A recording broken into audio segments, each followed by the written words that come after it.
lights down, tea hot. Yeah, the drama's back again. Everybody got secrets hiding deep within. Them and Chris got the whole town talking loud. One kiss, one lie, now the wall's coming down. Every twist got us losing our minds. Every episode crossing every line. We're breaking down the fights, the tears, the shade. Who's telling truth and who just getting played? Welcome to Behind the Gates, where the love and the scandal never wait. Behind the gates, yeah, behind the gates. Every heart's a rumor in the flames. Oh, welcome to Behind the Gates, where the truth comes out when the night is late. Ooh, behind the gates. Let's talk about it. Grab your wine, come and sit with us tonight. Everybody smiling, but it cuts like a knife. Truth in the hallway, lies in the hall. One wrong word and it all gets loud. The twist got us losing our mind. Every episode, crossing every line. We breaking down the fights, the tears, the shade. Who's telling truth and who just getting played?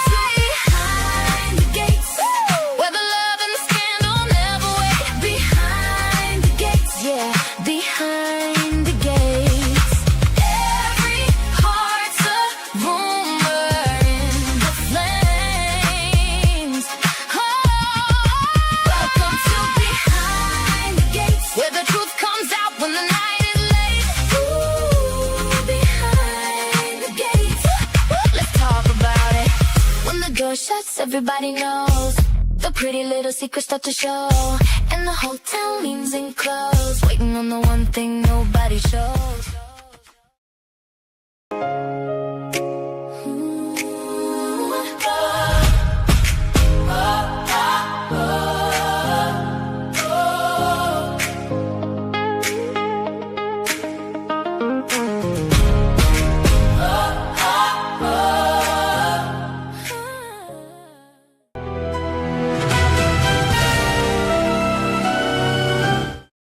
Every Friday night. No cooking necessary, no assembly required.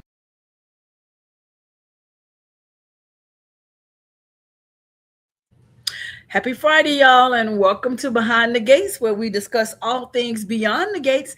Let me introduce my co-host. We have Keisha Moore, and we have John, very good Reverend Doctor. How are y'all doing this evening? I'm blessed. How are you? All right, I'm doing. You don't ordain you, Donald.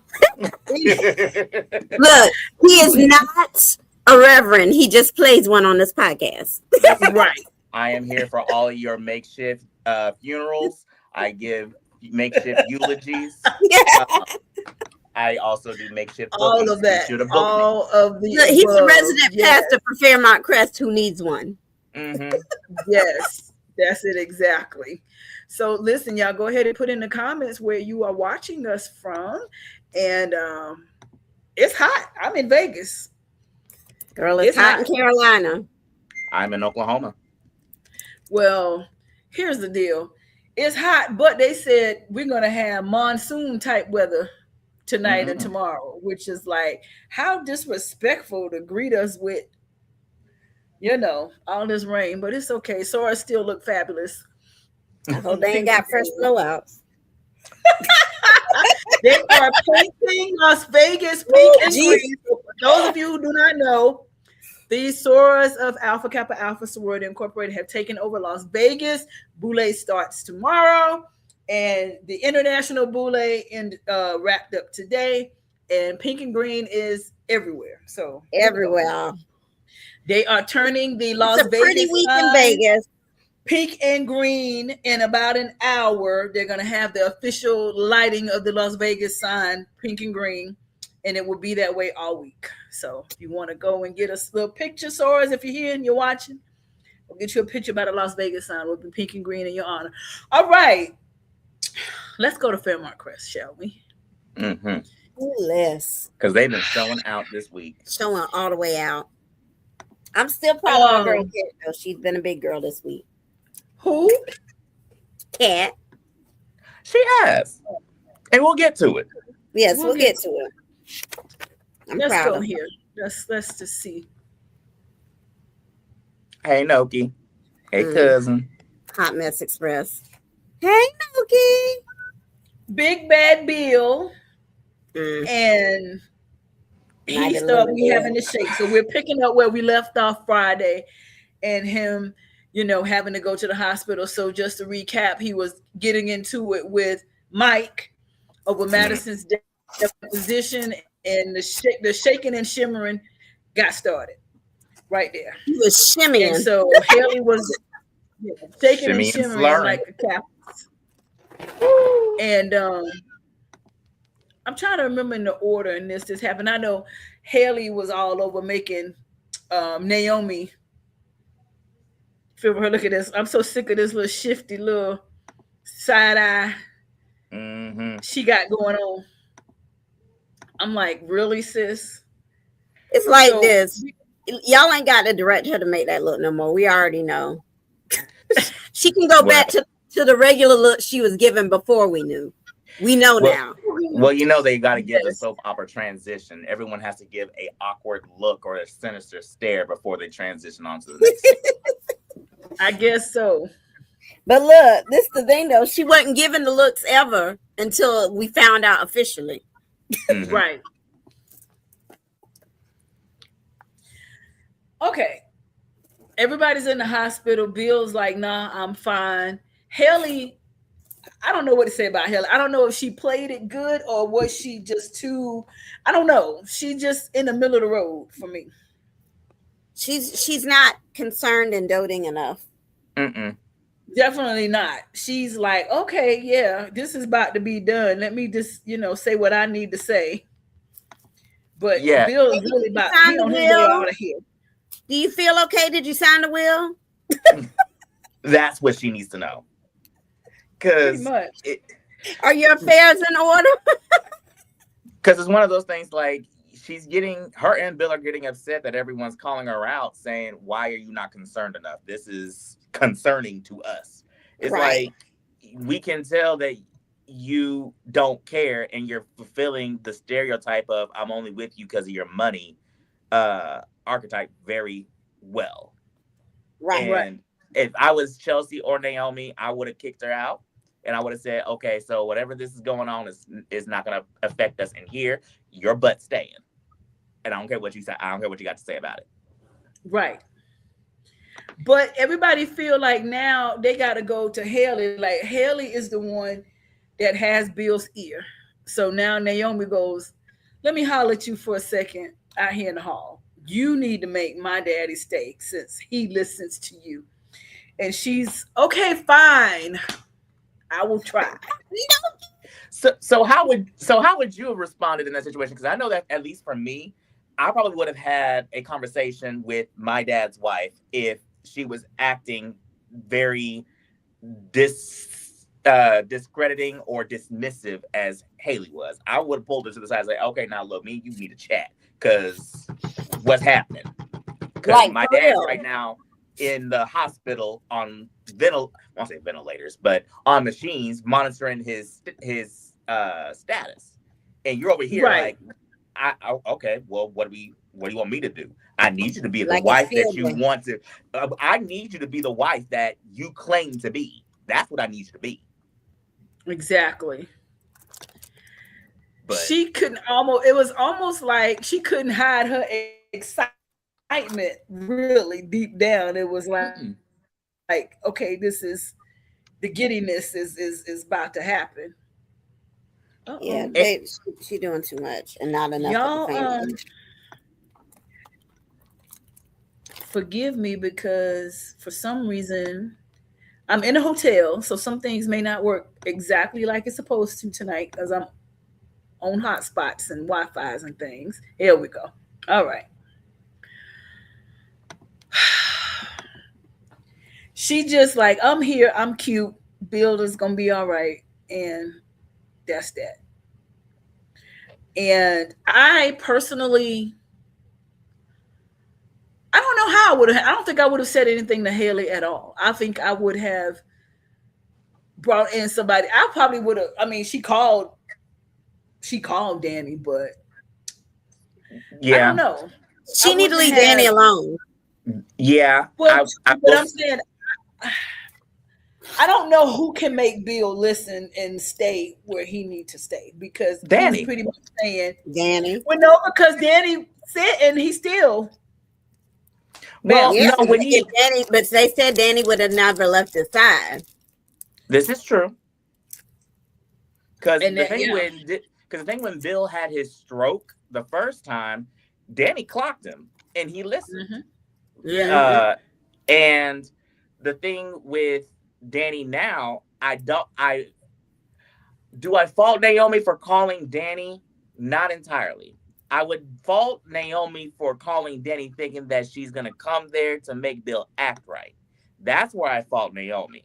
But at least letting her know that their father or the father of her children is in the hospital, I can, if I squint my eyes and I squint hard enough, I can possibly see it. Nah, But man. even then, it's on a All you thin need to know line. is he was in the hospital. He out now. Oh yeah, see. But it's also one of but Danny responded correctly though. She did. I was will proud of say. Danny for the first time in a couple of weeks. She said, "Okay, Well, keep posted." Until later on. For just that moment, I was proud of Danny. But the slippery slope she slid down after this, right, was done for me, because she is so she was deflecting something serious and crazy. But we'll get back to her. But this is her receiving the phone call. Okay, yes, is Haley there? Okay, cool. Y'all handle it. All right. And Andre was pretty much like, okay, what, you got to go run the bill now? All right, I'll be here, you know. Did y'all catch the rolling of the eyes when he said it too? Yeah. Like, he had the I'm so sick of this ish. Right. But you can't fault Andre and stuff. No, not at all. No. That's been the pattern.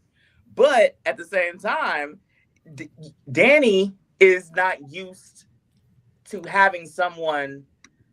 Well, how can I say this? Because Andre was able to detect something's off with you, and it's not even just a tornado. You're more eager than normal, to where we're not in sync in terms of, like, we normally be down each other's pants in a heartbeat, but now you're rushing it, and we can't fully enjoy it. Right. So we'll get back to Danny and Andre in depth after the break, but let's go to this one here. Now, she just said, oh, I'm going to facial, I'm going to do this, but she took the time out to call Randy. Honey, Bill is almost Bill is on his leg, honey. This is my deal. One day, Joey gonna have Randy on an assignment, and Haley gonna call Randy, and he gonna go over to Haley, and it's gonna be an important assignment that he has her on, that he has him on, and Haley gonna say, like, okay, you can do that later. I'm the priority right now. It's like, oh girl, come on. But this is my thing. We have this private conversation in this booth. How do you know who on the other side of the booth, dummy? One of Joey's henchmen could be sitting there tailing Randy. Just stupid. And that's what I'm thinking, that because he keeps asking, what I'm asking you to do, is it going to be a problem for you? And Joey has proven, we'll get to that later, he is not dumb or stupid or slow by any stretch of the imagination. Joey is 2-3 steps ahead of everybody for the most part. So Randy, I'll get on my thoughts and Joey in just a second.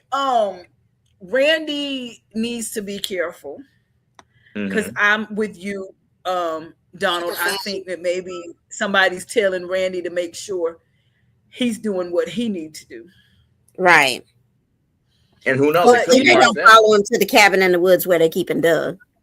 Yep. Yeah, because it could be Marcel that's tailing Randy, for all we know. Could be something.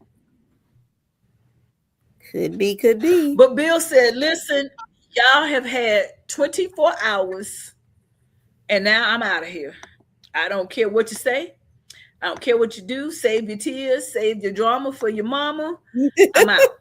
Find somebody else to do it. I'm gone. Okay. Find somebody else to pick the part on. I'm out. Now, why do y'all think? Because it can't just be I want to work. What do you think is really going on with Bill? I think he's afraid of hospitals. I Yeah, mean, he's that's what they've talked about. yeah. I'm with Keisha. He is authentically afraid of hospitals, and the more that he stays in there, the more he feels like something they're gonna find something. He doesn't want them to find anything, to be quite honest. He would rather die not knowing anything than to be alive and find out that something's wrong. Because then that means that it's going to be more tests and more hospital stays. And he would rather die than to be in that. And I'm not as young and virile as I used to be.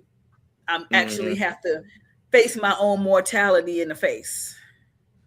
And that's something that's been discussed in the show as well, is that Bill thinks he's invincible. He has that Yep. he has that ego Superman complex where he can nothing can phase him. But when his kryptonite is basically activated and he's mortal or he's near a red sun, for those that are comic book readers, he turns normal and he can't handle that. Right. Well, here come Haley. Watusi herself in here. Bill, what are you doing here? Like, she's gotten so good at fake caring that I'm just like, I don't believe a word out of your mouth.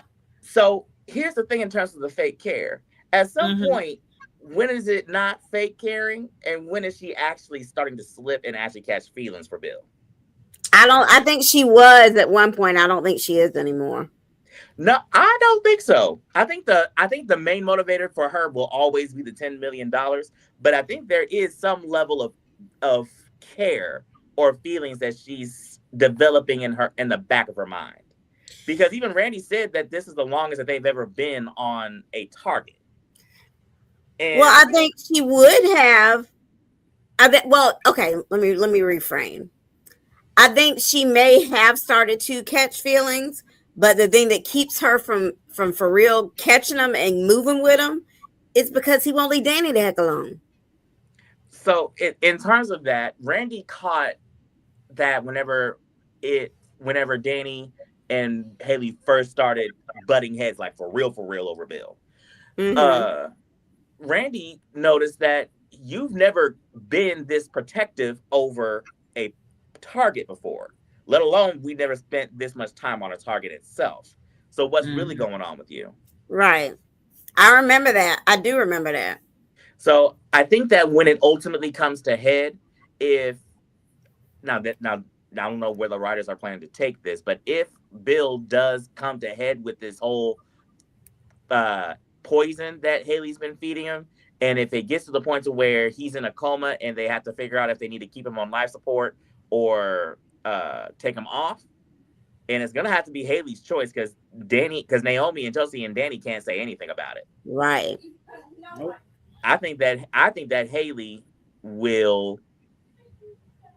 Well, you know what? No, I was about to say that Haley would keep him on life support, but I'm like, no. For the sake of the story, that would be the thing that would come to head between Chelsea, Naomi, and Haley, at minimum. So let's play this out, because we know that this story has to go somewhere. They are not going to drag this out for the next 2 seasons of Bill still getting poisoned. And I don't see them killing Bill. And I don't see them killing Bill. So, and they doing all the little droppings like Kat said, what are you trying to kill Bill? Like you drawing it out. What do we see? Like, I'm trying to figure out, because of course we know Bill and Danny are in each other's orbit, and it's gonna be inevitable. As much as I dislike it, some kind of way, some paths are gonna cross. Whether it's sexual again or not, I don't think, maybe not, but I think Danny is gonna be the one to discover Haley's plot. Because she's already calling her, gold digger, this, that, whoop, whoop. But how is that going to play? Is she going to be like, let's get together and run Haley out of town? Or is Haley going to flip it and then get scared of going to jail and decide, let me just leave it alone and live off the money? Because they cannot let her get away with it again like they did Leslie. We can't have 2 of them on the loose with no justice. I was about to say, I think I'm going to counter. I think I'm going to rebut you, Okay. Ursula. I think Leslie may find out about Haley's scam. She already knows that Well, something's up. because of today, you are right. Because of And today, hold 'cause it now over her head. you are now an enemy. So I'm gonna make you Mhm. pay now. So she gonna dig I don't think even she'll harder. tell it. I think she'll use it as leverage. Yeah, because Leslie already hates Bill for how the whole thing with. Oh, So if Donald just rose. anything, There you go. so if anything, Leslie. Uh-oh. Oh crap! He said, "Oh crap." Can y'all see? Can y'all hear me? Can y'all still hear me? We can hear you, but okay. Yeah. All right, there you Am I go. back? There you back. Okay. Okay. Devil, loose here. I would say that Leslie would love the opportunity to have some kind of leverage over Bill, Right. and this would be the perfect way. Yeah. But in terms of having the leverage, it'll be through Haley. Yeah, because she keep telling me, let's get together. And then she was like, listen, bitch, I can give it this as good as I can get it. You don't want to play with me. So now Leslie's intrigued. That was hilarious. Listen, I'm curious to see how that whole dynamic will play, because the difference between, well, I guess Haley and Leslie do have money, so it's the power of whose finances are superior to each other. Well, Leslie's is definitely superior because Haley's money is Bill's money, so she got to be careful how she spend and move money. Because he clocking every work, every dollar she spent with moving what and what. So Leslie's money is definitely longer. Yeah, And Leslie's money is her money. And the thing with Leslie, or Haley, I should say, she may try and sick Randy on Leslie, but Randy, that's too hot of a territory for Randy to even touch. Yeah, because Joey and Leslie are in business together with the clinic, so they've already lost Derek. So if Leslie turns up missing, that's going to raise even more questions. Oh yeah, I think Leslie has proven she's sneaky. It's going to be time for Leslie to pull the wigs back out and jump into some of her old ways again. This new leaf that she supposedly turned is flipping back over now because Leslie's like, okay, my daughter's good. Let me get back to my old thing. And I was, well, we'll go there later. But we could talk about Leslie. I was just going to say I was proud of Eva for checking her today. Oh, yeah. So let's go. Before we go any further, we were going to go to break, but let's just go ahead and tackle this and then go to break. So we were here when she says, okay, I'm not coming.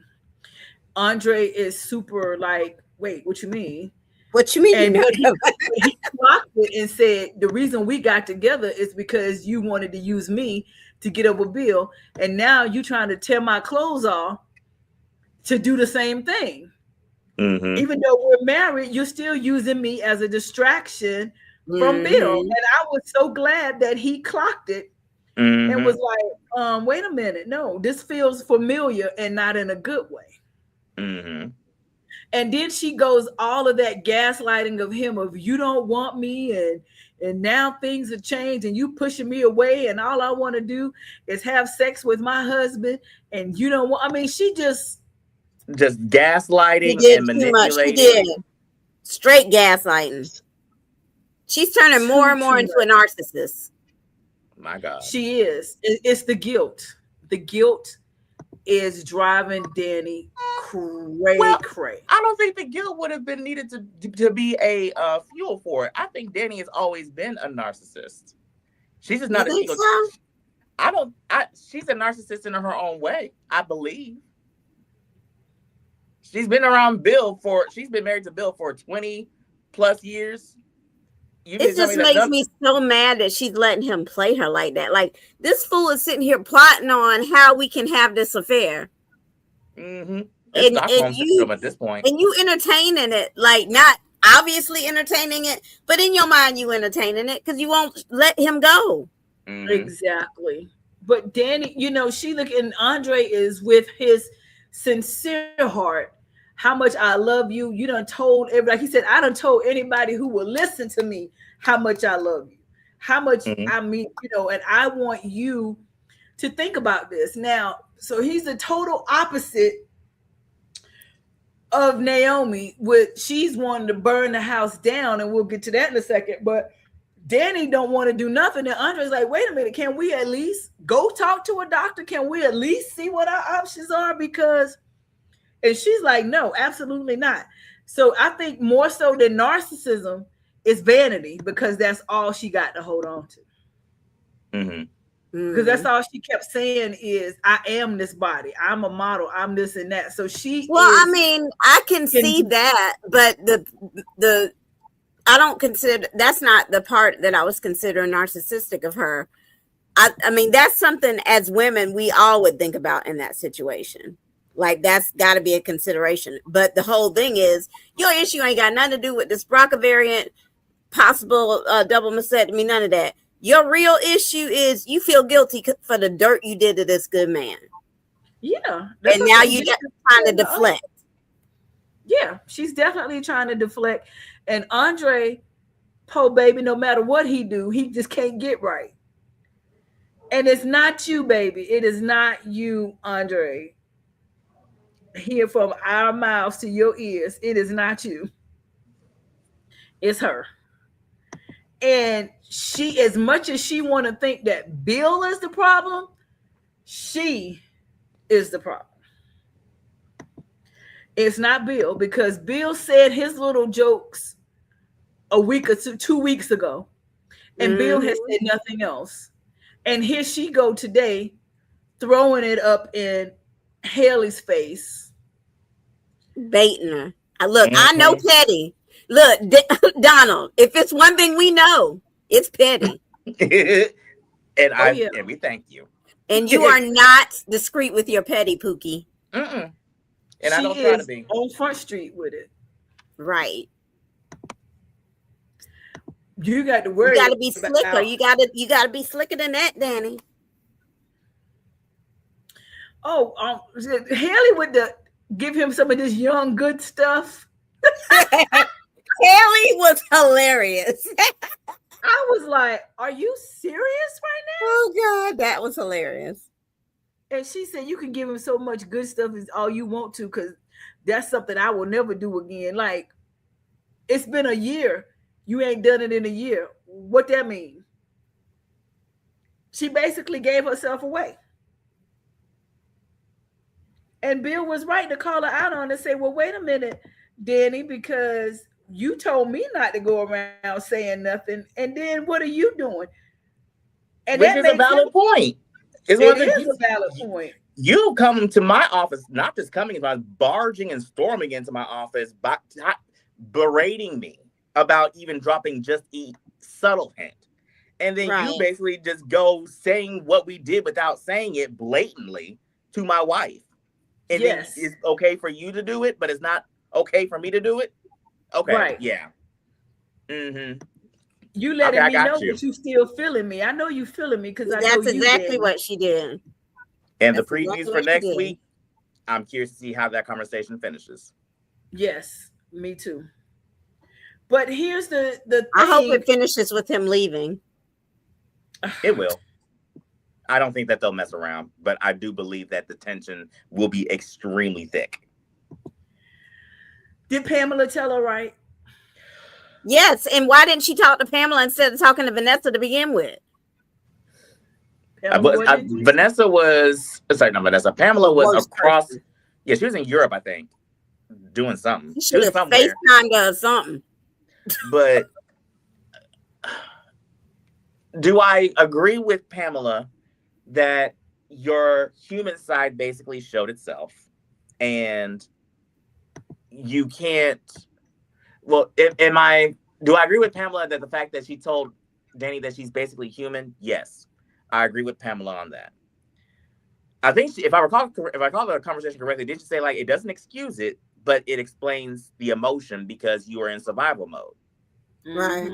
But at the same time, Danny, your mind should have been on your on your husband. Right. I should have been on your husband. If you truly loved Andre the way that you say you do, your mind would have been fixed on Andre and nothing else. And that's true. And you I don't think it's that she doesn't love Andre. I think it's exactly what Pam said. This is your knee-jerk reflex reaction. When in distress, Bill's got me. And you got to get yourself out that mind and remember what the heck this fool did to you. And I want her to stop telling that bold-faced lie. Danny, you are a bold-faced, bald-head lie. Because you're talking about bald-headed. Listen. We were scared for our life. We didn't know if we would see our loved ones again. We didn't know what was happening. Y'all didn't even know it was a tornado happening. Y'all just thought the elevator was broke. So what does being scared as to not seeing your loved ones have to do with having sex? Please help me understand. That I don't know if I'm ever gonna live again. I gotta get it in one more time. Give it to me. That is not my first reaction. See, y'all says whatever people also think they're about to die and get stuck with someone they always make love. Listen. See, y'all going into my things that make you go. They're in love with. See, y'all get into my things that make you go, So because we in a near-death experience, the first thing you're gonna think about is getting this off one last time. Exactly. No, like absolutely not. Make it make sense, please. But you lying because all y'all knew is the elevator was broke. You ain't know there was a tornado. Exactly. You didn't know anybody was out there dying. When them doors opened after y'all finished doing what y'all did, that's when you saw the devastation and realized what in the world happened here. And somebody had to tell you it was a tornado. So you talk about we was fearing for our lives and didn't know if we said, miss me with that BS. Y'all did what y'all needed to do because you wanted to. Mm-hmm. That's it. Bill said one thing to you. He turned his eyes back to you and told you how sexy and turned on he was and how sexy you were. And that was all you needed to hear. Like, oh, he feeling me again. Because Bill ran that relationship. Bill ran the end of that demise. And she went back and begged him to take her back. And so it's Bill say, whatever Bill say their relationship will be is what it will be. Unfortunately.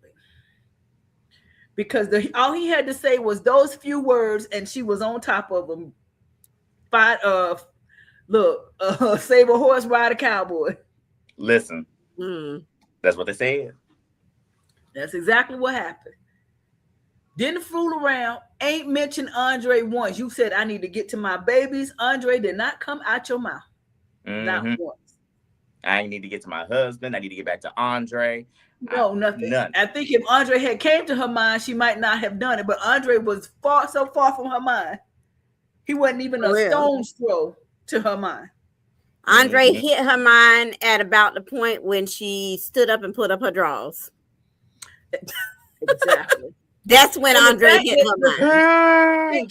Because the fact that they turned all the elevator lights on. The power was clearly working. Them doors could have opened at any point. You could have been in anytime. But no. So do you all think she loves Andre, or do you think she should love Andre? I think she loves Andre, but I think her familiarity and history with Bill somehow overrides what she feels for Andre, because in her mind she knows Andre is the better pick. Even Pam said, you need to think about all the dirty, nasty, low-down, trifling things Bill did to you and realize how good you got it now, but that ain't good enough for Danny. Okay, so then let's throw this out there. Do you think Andre and Danny, or no, not even Andre and Danny, do you think Danny got married too quickly? Absolutely. Because that's what it ultimately stems to. She, like, at the end of the day, you don't get over someone you've been married to 2+ decades with. That's not something that you just get out of your system in a matter of months.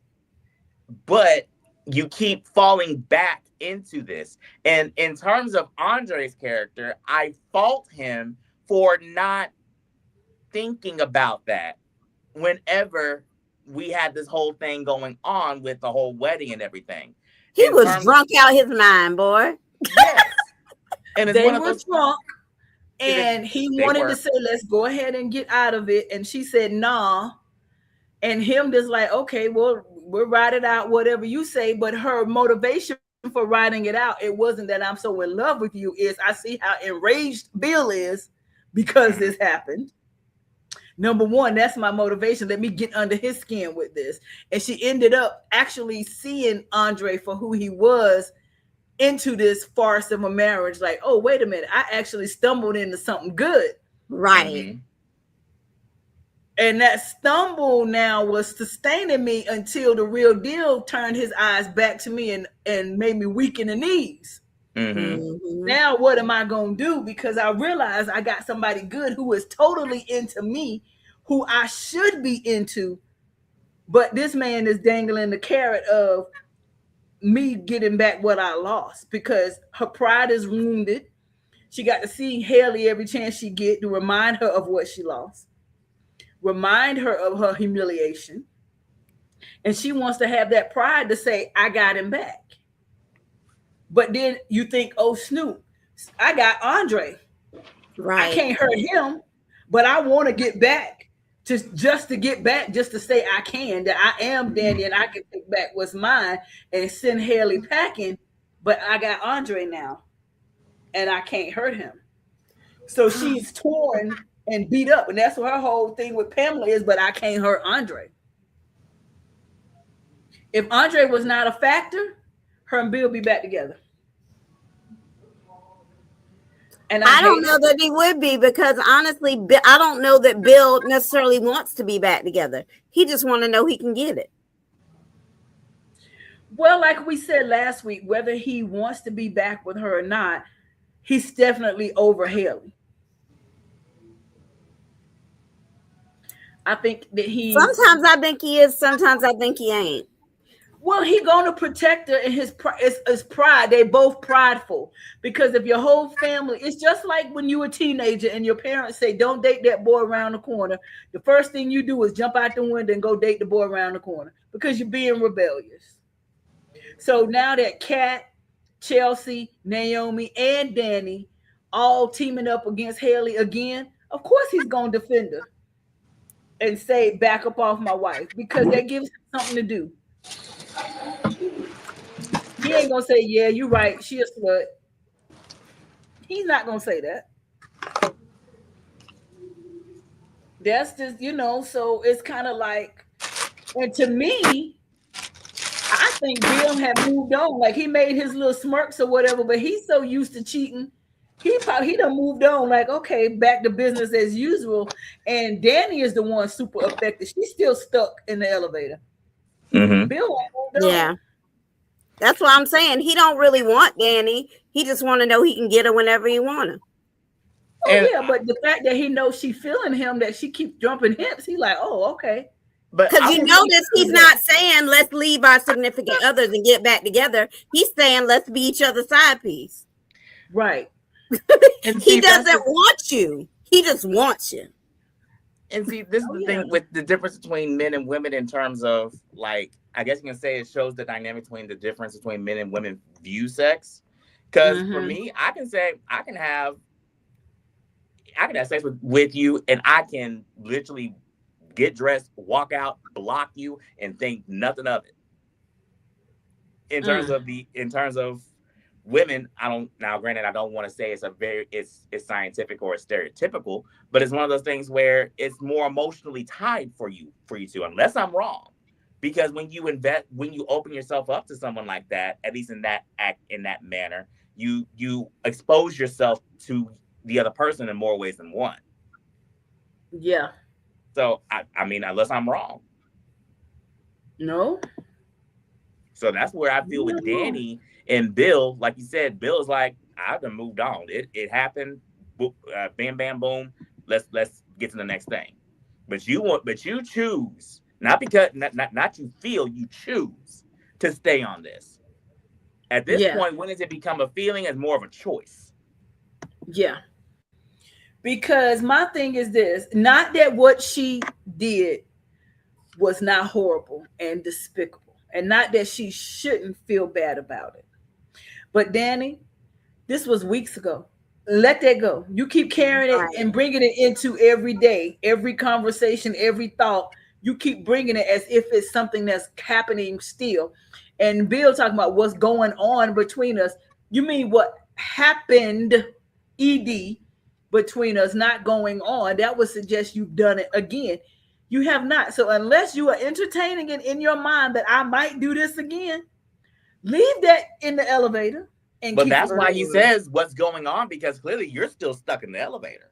She's stuck in that elevator and she needs to Yep. let it go.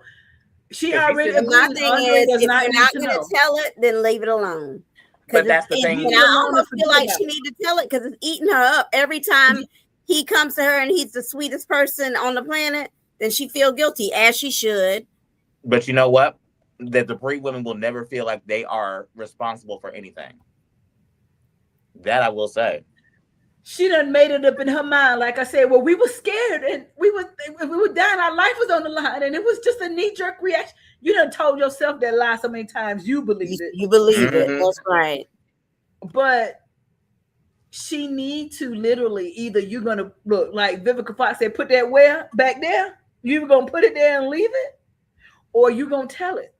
Because what you doing with this 1 foot in, 1 foot out is tearing your marriage down. And he gonna be like, y'all gonna be fighting every day over little stuff.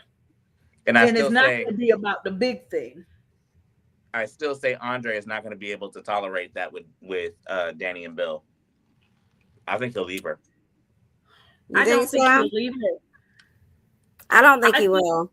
I think what happens right now will determine whether or not he leave her. If he always all of a sudden catching Bill in her face, keeping her, she all of a sudden always around Bill, then I think he'll be like, oh, so y'all been playing me all along. This wasn't a one-time deal. Y'all been having this going on behind my back. That I think would make him leave. Right. But one time, this was fragile. I didn't know what happened and I did whatever. I'm sorry. I think he gonna be pissed as naturally as he should. Mm-hmm. But I don't think he leave it just because he, like he said, he been telling everybody how much he loved her. He got roots now. You got a family. How much you want to do this, and you're not going to be willing to throw it away, especially if Danny is saying, I don't want to throw it away. I made a mistake. But see, this is coming to him. Go ahead. But see, this is the thing. Danny downplayed at least what built up to it. She did tell Andre that she kissed Bill, but when she neglected to tell him at that point, when she told him, it was on multiple occasions. Right. So it's one of those deals where knowing Bill, if it does flush it out to that extent, Bill is that petty to be able to say, oh no, this has been something that's been in the works for a while. We just ultimately did it. She told you that she and I kissed. Yes. And she's like, how many times did she tell you? Because it was more than one time.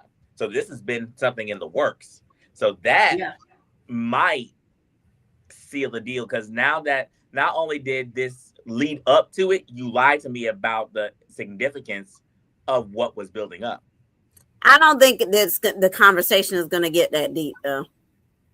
And it might not, but I'm going to hold true to that Andre will leave Danny in the fact that she slept with Bill and what led up to it. That's just me personally. I don't think so. Let's go back to what our dear friend Sean told us when he visited. Yep. He said it's going to drag out longer than we want, and things are going to look really bad before it gets better.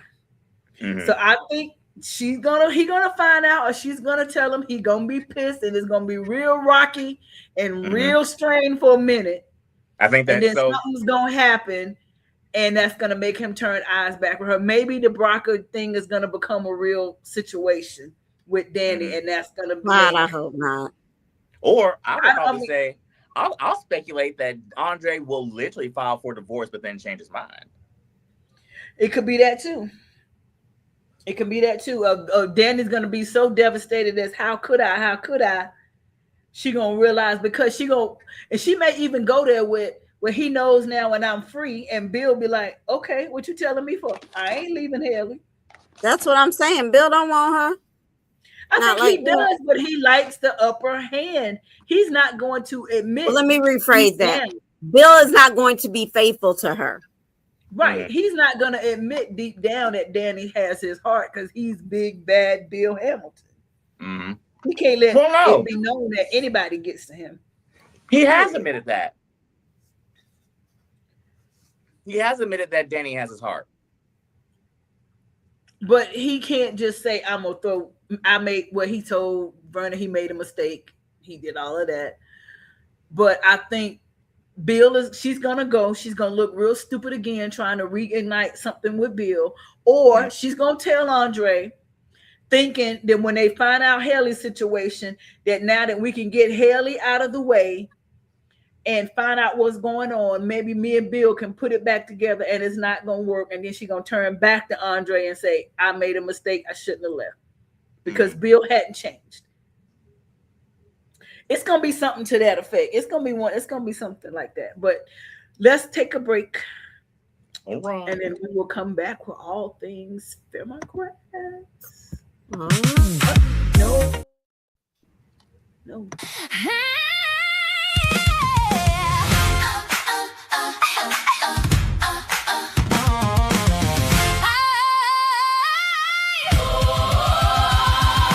Hold your seat, don't move. We're cutting to a break. 15 seconds later, I'm back with the gate. Popcorn gone cold. You still got your grin. I got a little detour. Then I slide back in. Wait, don't touch that dial.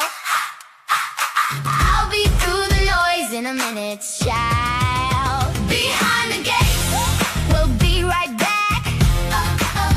Behind the gates, then we snap right back. Right back.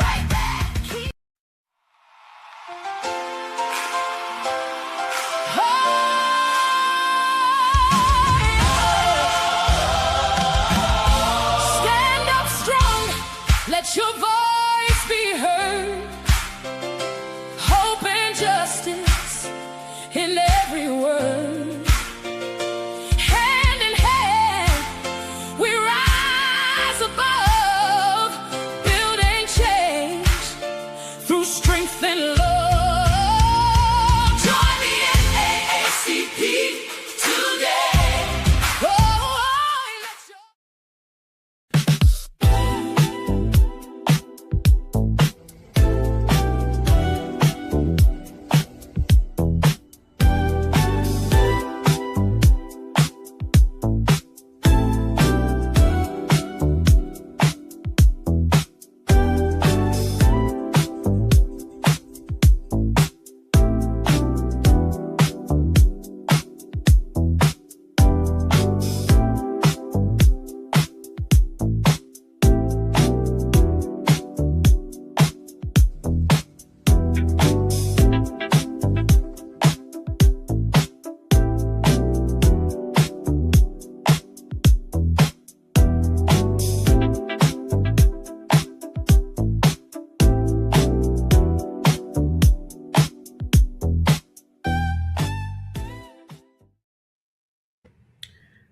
Okay, so now that our dear sister Naomi has finally told her husband and her mama about the BRCA gene, now she just want to tell everybody. And this is what it is. I lied, and I got it. Now let's talk reaction. Mm-hmm. Chelsea, let's just go there. Chelsea's reaction was out of pocket to me. What do y'all think?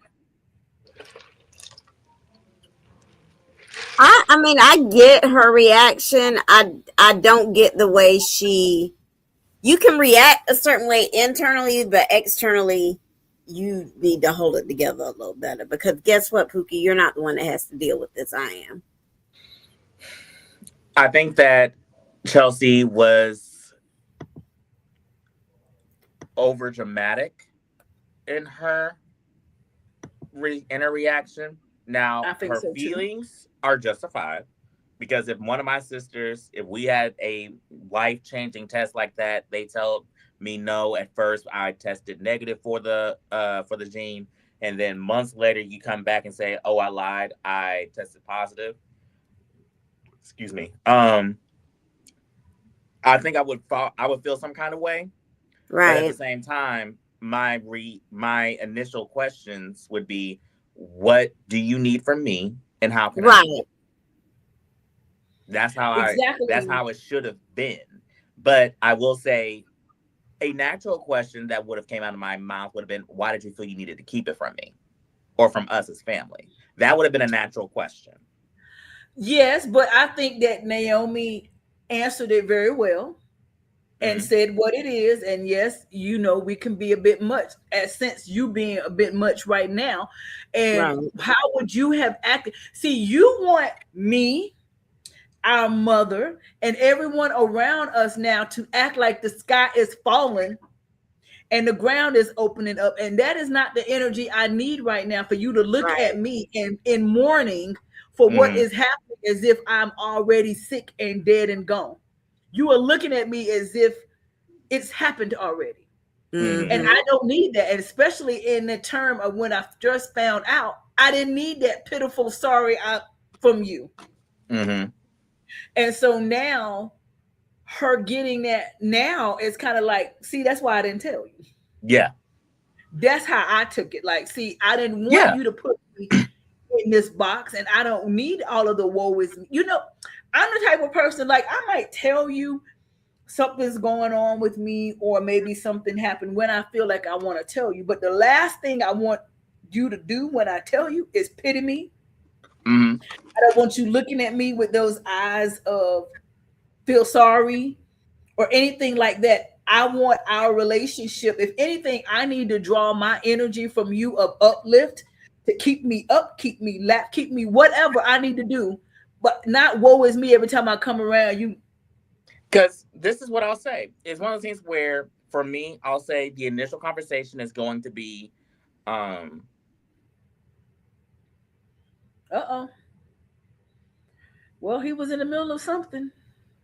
Keisha, we can't hear you because you muted. Um, I'm like, I was gonna say, click. Right. I didn't know what happened to Donald. I don't know.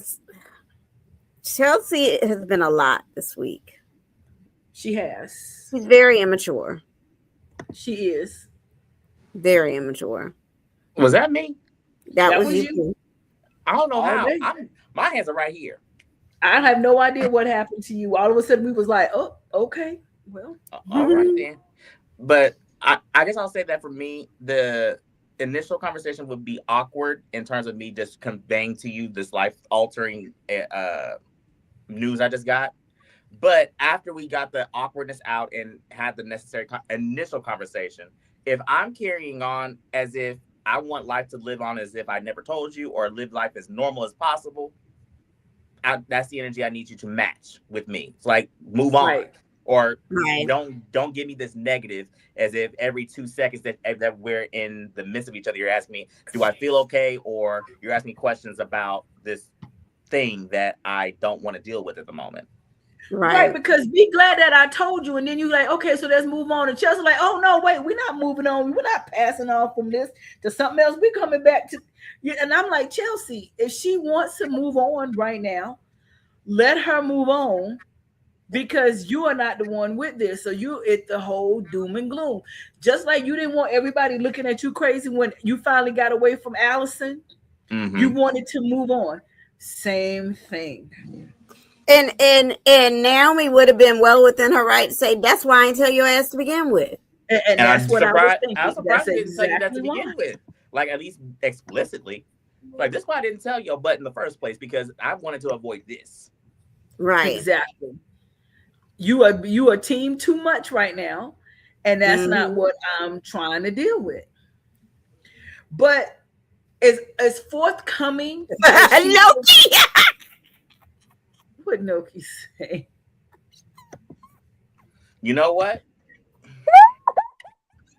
Look, it's because you are in Oklahoma, Donna. You got that. Oh gosh. Okay. Oh my. That's hilarious. um, She might have a point there, buddy. I do not see lot flaws in the arithmetic. Not at all.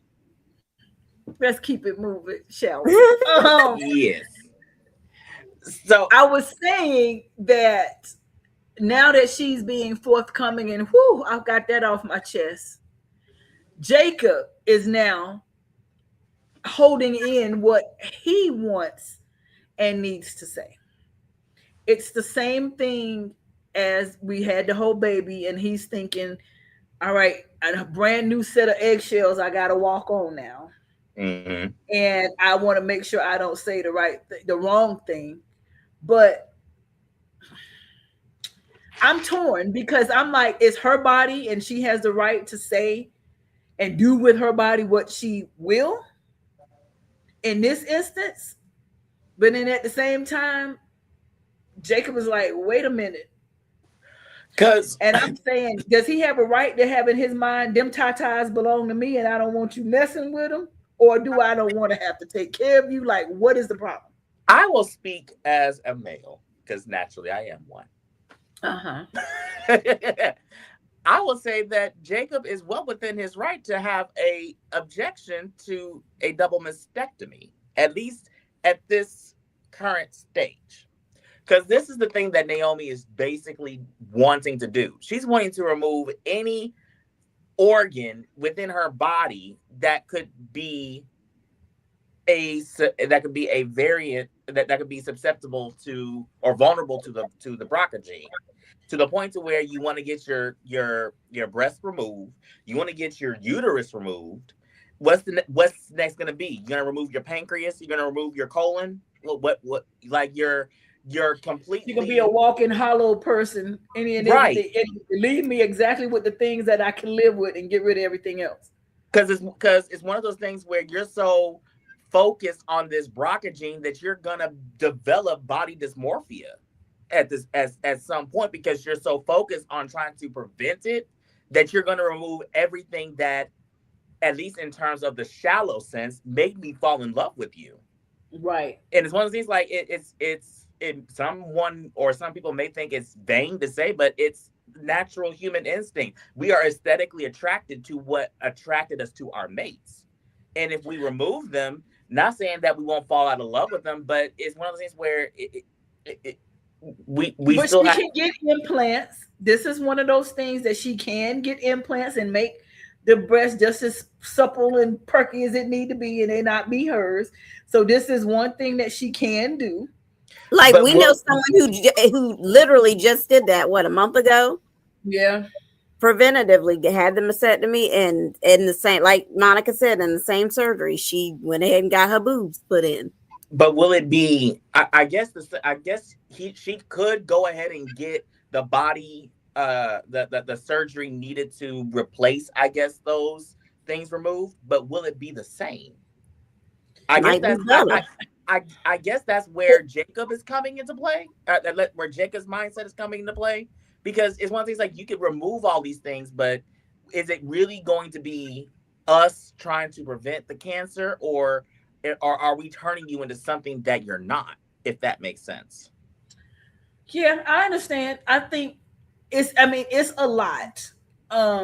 Because as women, those are some of the things that make us women. Is our breast and our reproductive system. Those are the things that are unique to women. Mm-hmm. However, I can't say what I would do in that situation, because fear is real. Mm-hmm. And support is real, that you need support, and people's, all of that is really a thing. And I do know people who have died from breast cancer, and I know people who have overcome breast cancer and have gotten the boobs and the mastectomy, and they've been fine. But even though after they've done that, they've gotten it again someplace else. Like, I understand the whole preventative thing, but like they were saying, well, it doesn't just stop there. It could go all over the place. And so are you going to be next, like you said, now we're doing total hysterectomy and taking ovaries and uterus and all of this stuff out. You know, like what else are we going to be doing? We're going to be on the table shoving No, it out. I'm about to suspend Noki's account. I mean, I've seen a lot of people. I'm on the fence. I think I would, if I don't think this early necessarily I would do it, but I think if I did it, I would try to do it early and I would go ahead and remove them and have the implants, just like what she's talking about. Because now me and my mom had this conversation when our friend did it recently, and my mom said, you can just take them. You don't even need to put nothing back in that place. Just take them. And see, this is the thing. Like, let's say she does go through the complete overhaul of removing everything or anything that could be vulnerable to cancer, such as the ovaries, uterus, and breasts. Who's to say that it doesn't go anywhere else and it goes to her brain? True. So I mean, all of that would be honestly, all that would be for nothing. Honestly, that is something, unfortunately, we all deal with. Whether we have a BRCA variant or not, I know plenty of people who are not here who didn't have the BRCA variant, and they're still not here, and they still left because of cancer. Right. It's same. this kind of it's just a horrible thing. Or maybe they had it and didn't even know they had it. And that's true too. I mean, you know, it's hard to say because our good girlfriend who we lost in 2 months of her finding out of her diagnosis, I know if someone had said to her, you have something that increases your vulnerability to this, I think she would be doing like what Naomi is, take any and everything because I want to have my life. And I think if she had it to do over, she would make those extreme measures, I believe. But it's hard. It's hard. But I do think that she and Jacob, oh God, this is so hard. I want to say her and Jacob should have made this decision together instead of her just informing him of this is what I decided to do.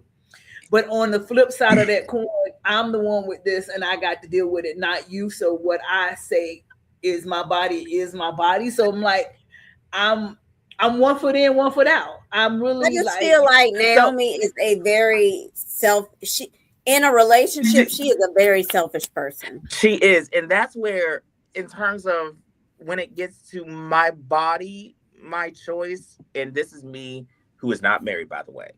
So I'm speaking either naively or out of place. So those that choose to crucify me. When you are married, your body is not just your body anymore. It's you and your spouse's body at some point. Because both of you share each other's body in intimate ways.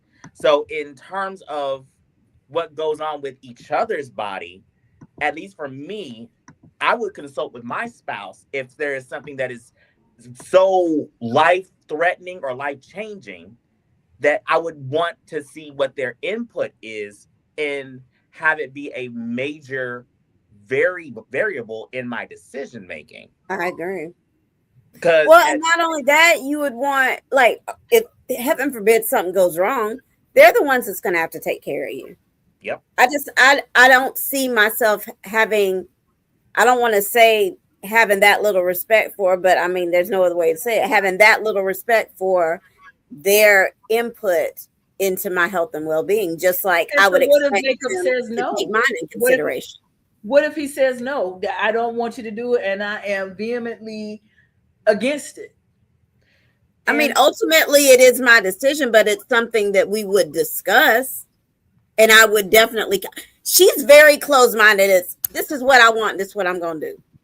Because I would hear him out. Because it gets, Naomi I say this with very much risk. I think Naomi is too much. I think Naomi is too much of a feminist to be married, because she's very much women having complete Let me prepare autonomy. myself to defend my brother on the internet.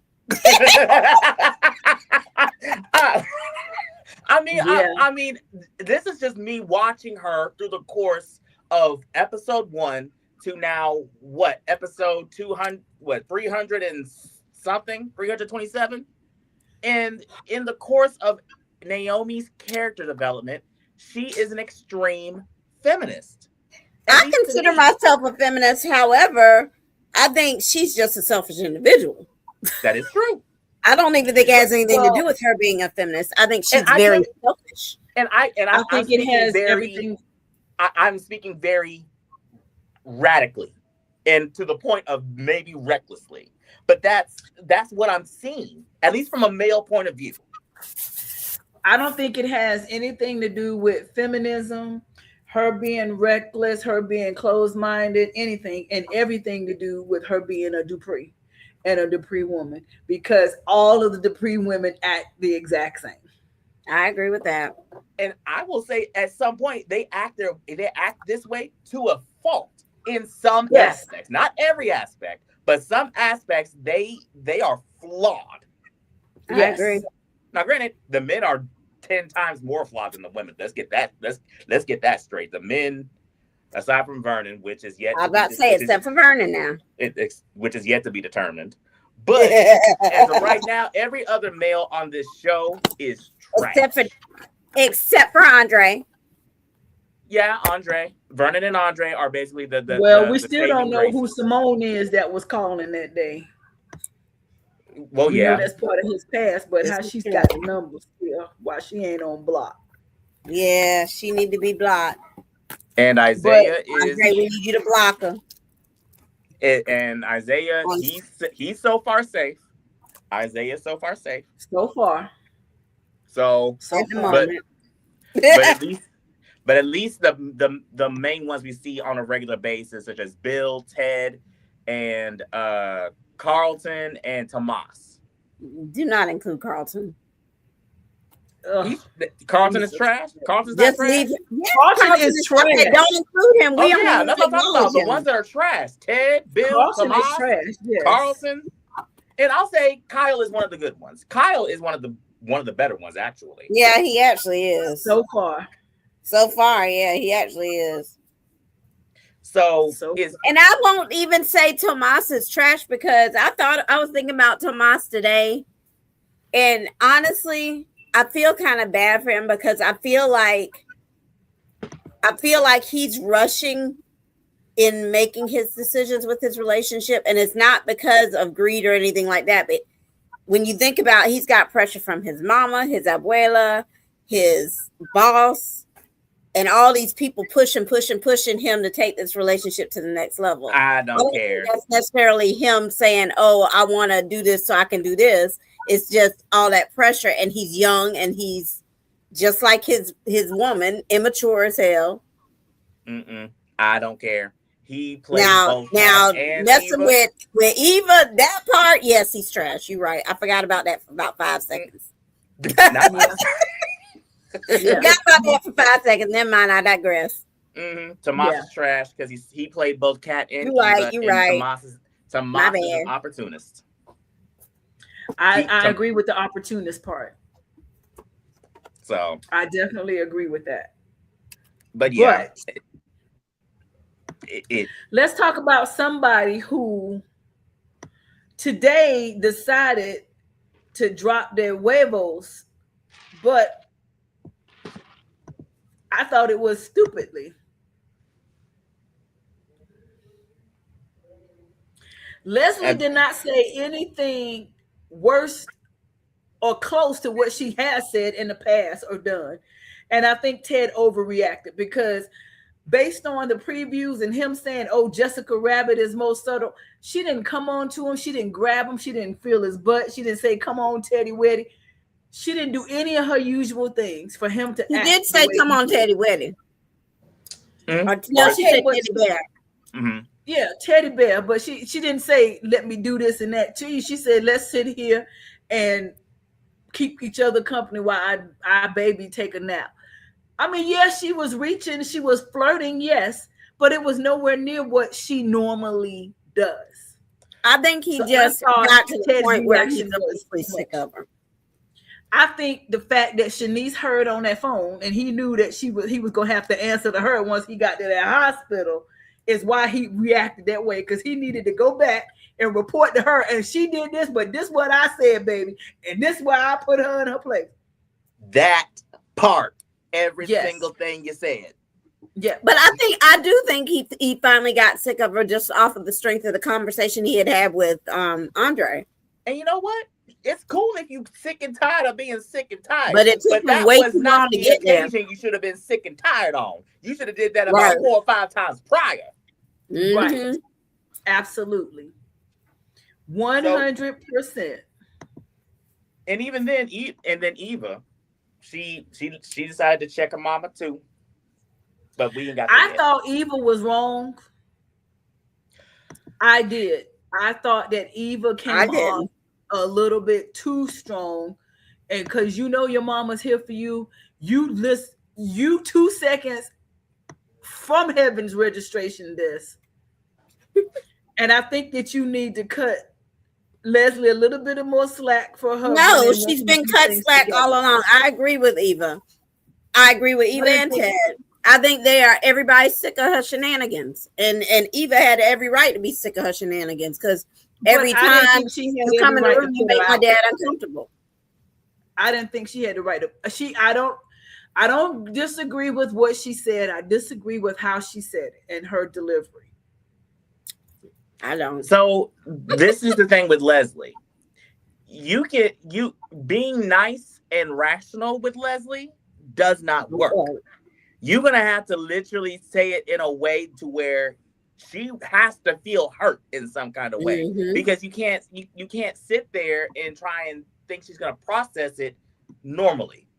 It's one of those. It's like with It's like with children. Some children you can gentle parent. You authentically can gentle parent some children. Now, some kids you're gonna have to wring them by their neck and say, "Look here, little boy, little girl, you got to sit your butt down somewhere before I wring your neck," and they get the point.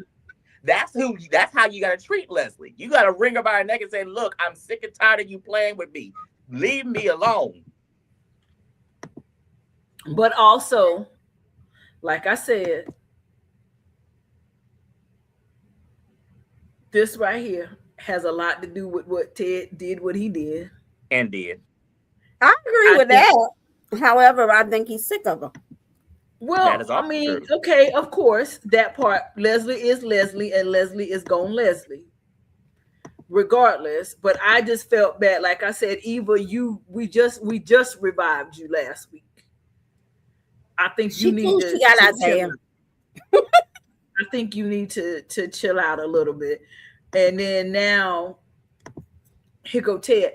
And Ted, listen, I'm sorry. I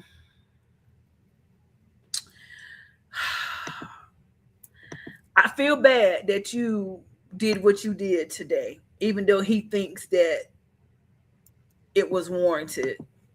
But to sit there and tell Shanice, "I think I'm falling in love with you," I still think was too soon. You think?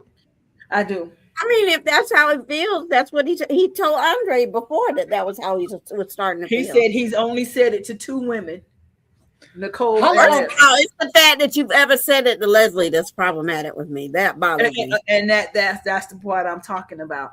Judgment is not great. Not that there's anything wrong with Shanice, but I honestly and truly feel he does not have Nicole completely out of his system.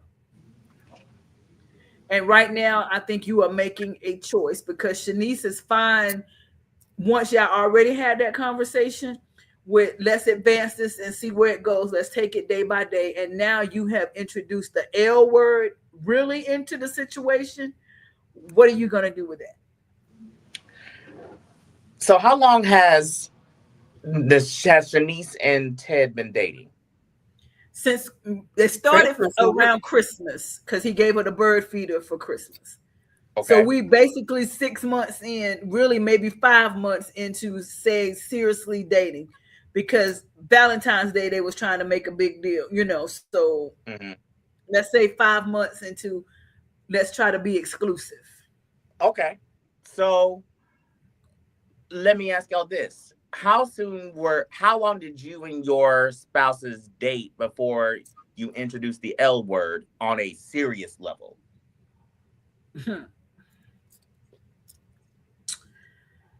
Child, that was a um, long time ago. Look, You a long time ago. stupid. it Oh was no. well, okay. For me, it was about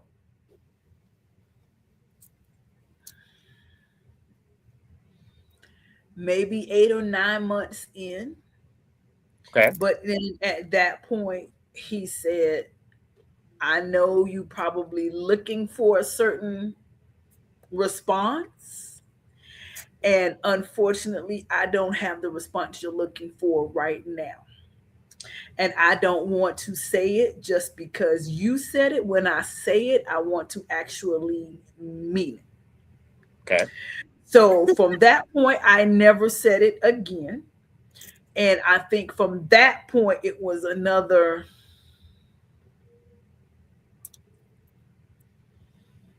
I don't know, maybe 3 months past that, maybe before he said it. Because, and I think not that he didn't feel that way, I think he was afraid to feel that way. He was definitely afraid. But I did not want to be the one that's pushing and saying this and this and that to um co-sign that fear. I want it to be as comfortable and organic as possible and say, okay, I'm not going to push this. I'm just going to be me and I'm going to do me and we'll see what happens. And then next thing you know, I got a ring. He What? was feeling it way before he said it. Yeah, So okay. He so ain't even every know he was feeling it yet. so every couple is different in their dynamics.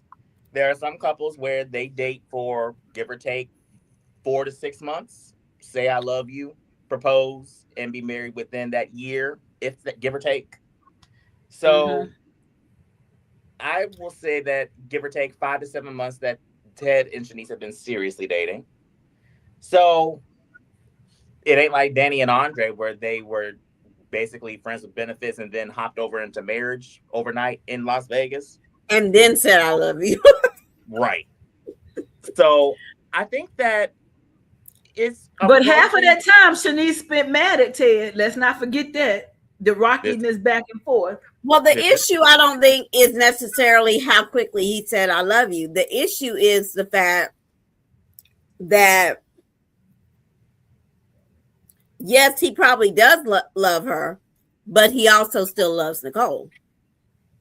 mm-hmm. That's the issue. Yes, that's definitely my issue because I feel like if Nicole did a 180 and said, listen, if she had actually went through and told him about her fantasies and what was going on with her, and actually, you know what, I think I made a mistake, he would be like, huh. I know I slept with your best friend, but I still love you and want to be So at with that you. point, the second that you sleep with my best friend knowingly and willingly and plottingly, A couple of times in your bed. at that point, you for the streets. I'm just saying. I don't know how you come back from that. You Nasty can't. Nick. In I real just, life, you ain't coming back from that in real life. not in real life, but I think that Ted still has it for Nicole. And I agree with that. Oh But it's yeah. also one of those things where, in terms, Nicole is still in Ted's system. That is without a Yeah. doubt. But I think this is his way. Now, granted, is it a healthy way? Subjective. But I think this is his way of trying to officially move on from Nicole and close that chapter. You know, Yeah. a real good way to officially move on from somebody and close that chapter Mm. is to go get a place of your own. Get out of the freaking hotel and stop wasting that money. And Shanice, I will probably nominate you in terms of eviction, because why didn't you convince that man to get out of that hotel? For real. Thank you. Thank you. Like for real. Because I But can't talk take you about seriously. shutting the door and moving on. This, I say unequivocally, is not the way to do it. And this is my nomination of the night. I agree. 155,000%. I agree. Why are you, first of all, okay, 2 violations, major violations. But number one, why you ain't open that box at home by yourself? Why you carry that box all the way across town to Joey's to open it? Because she was scared to open it herself, by herself. Why you didn't open it with Okay, your your kids? daughter is home with you for Like the it's- summer. She misses her daddy. Open it with her. Open it with the kids. Somebody who cares about the man. But not only did you not open it yourself, You left. you left it for him to open. That is not Joey's place to go through your dead husband's things. That is just, I don't even have a word. I don't think there's a word invented yet for what that is. Stupid. It's Idiotic. beyond stupid. Stupid is not a strong enough word. Ignorant. Now, what I will say is this. Do we think that Deanna has already seen this box and read that note? Because I do. Without a doubt. Because he opened it. He opened unless she sealed Was it. it sealed? Was it sealed? It was sealed. I thought it was just sealed. fully closed. No, it was sealed. Let me rewind where my remote control at? It was sealed. But my question is, if Doug was smart enough to do that, is there more than one? I mean, he already got Randy looking for a safe deposit box. Exactly. That's what I'm saying. Is there more than one? Because at first I thought, well, maybe Deanna did this because there's no signature. Did she get a hold to his? But there's things in that letter Deanna could not have known. So that's what I was thinking. Definitely Doug. So who's to say that she didn't make if Deanna did this, I give Deanna props. She made a copy, put it in the box for the bottom for Joey to find to see if he would find the letter, and then she would bring it up. That would be cold-blooded. Because it was a very strange place to leave a letter, a final letter in a box underneath some stuff in a garage. I don't think so. I think it's very smart because nobody's gonna think that. You're gonna think Doug's dress drawer.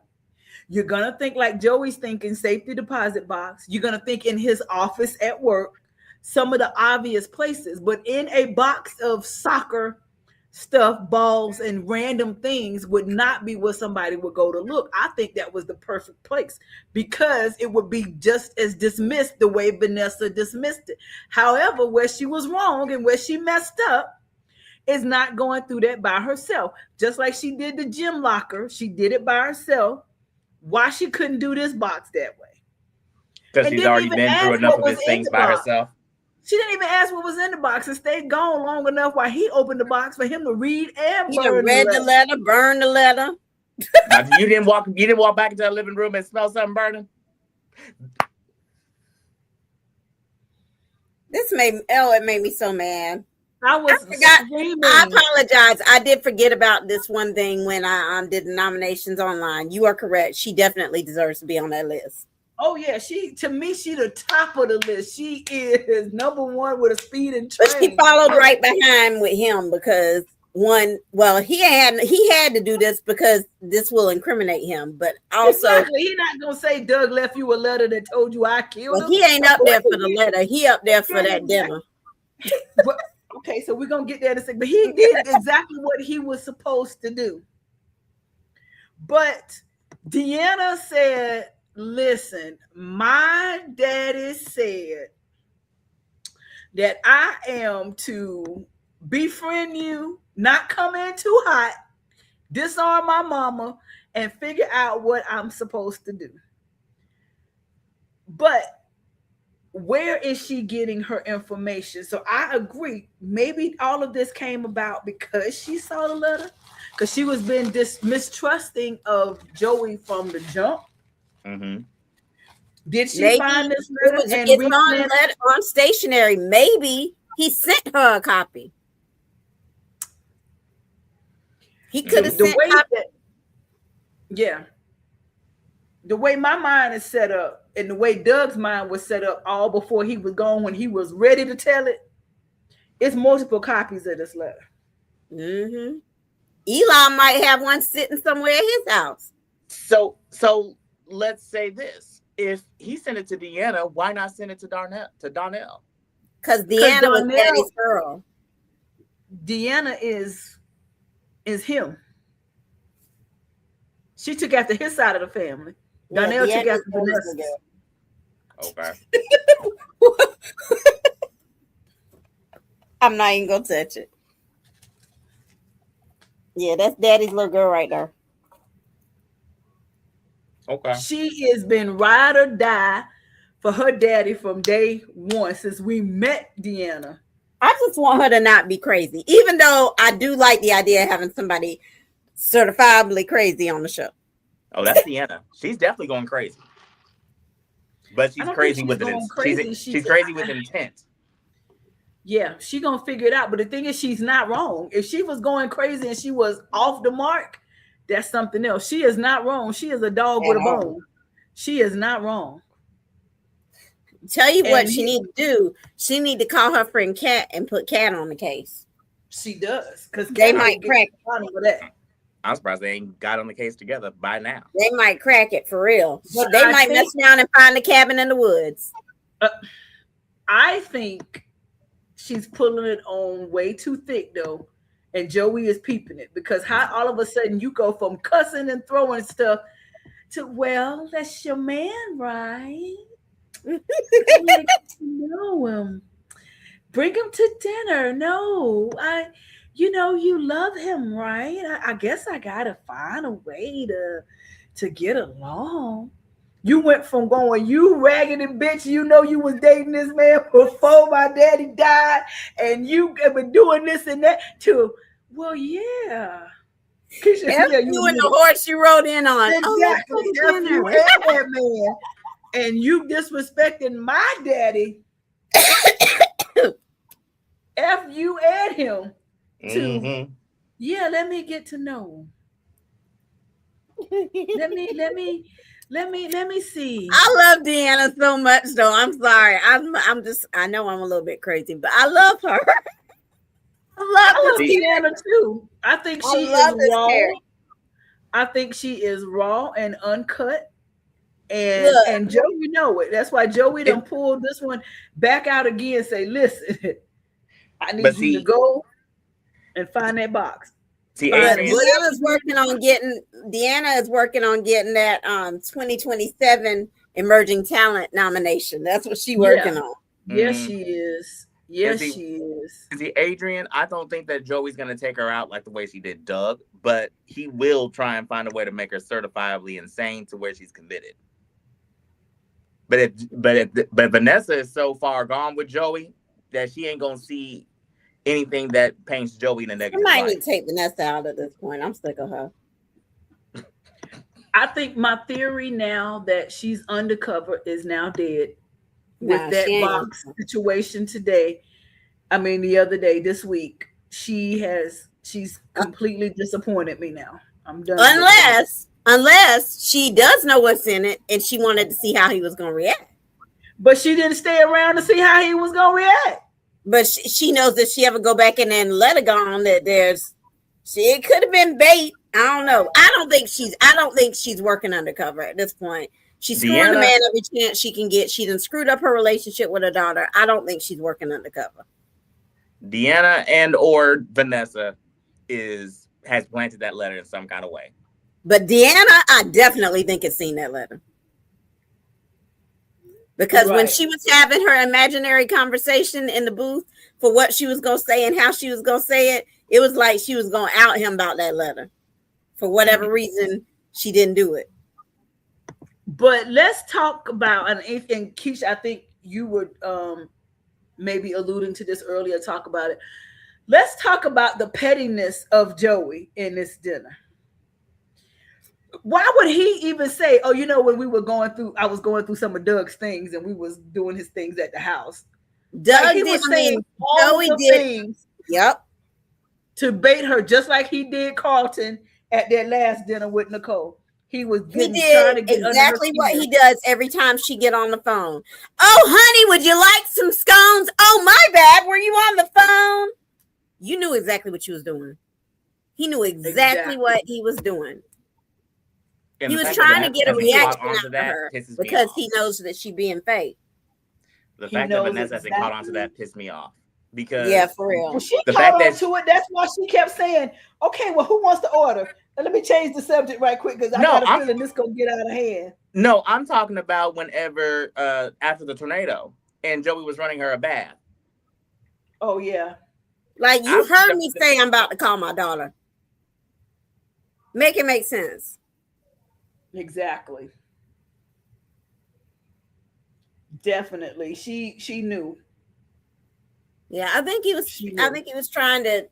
I think he was trying to get her to react in the way that she's been reacting to see where she was at and what she's up to.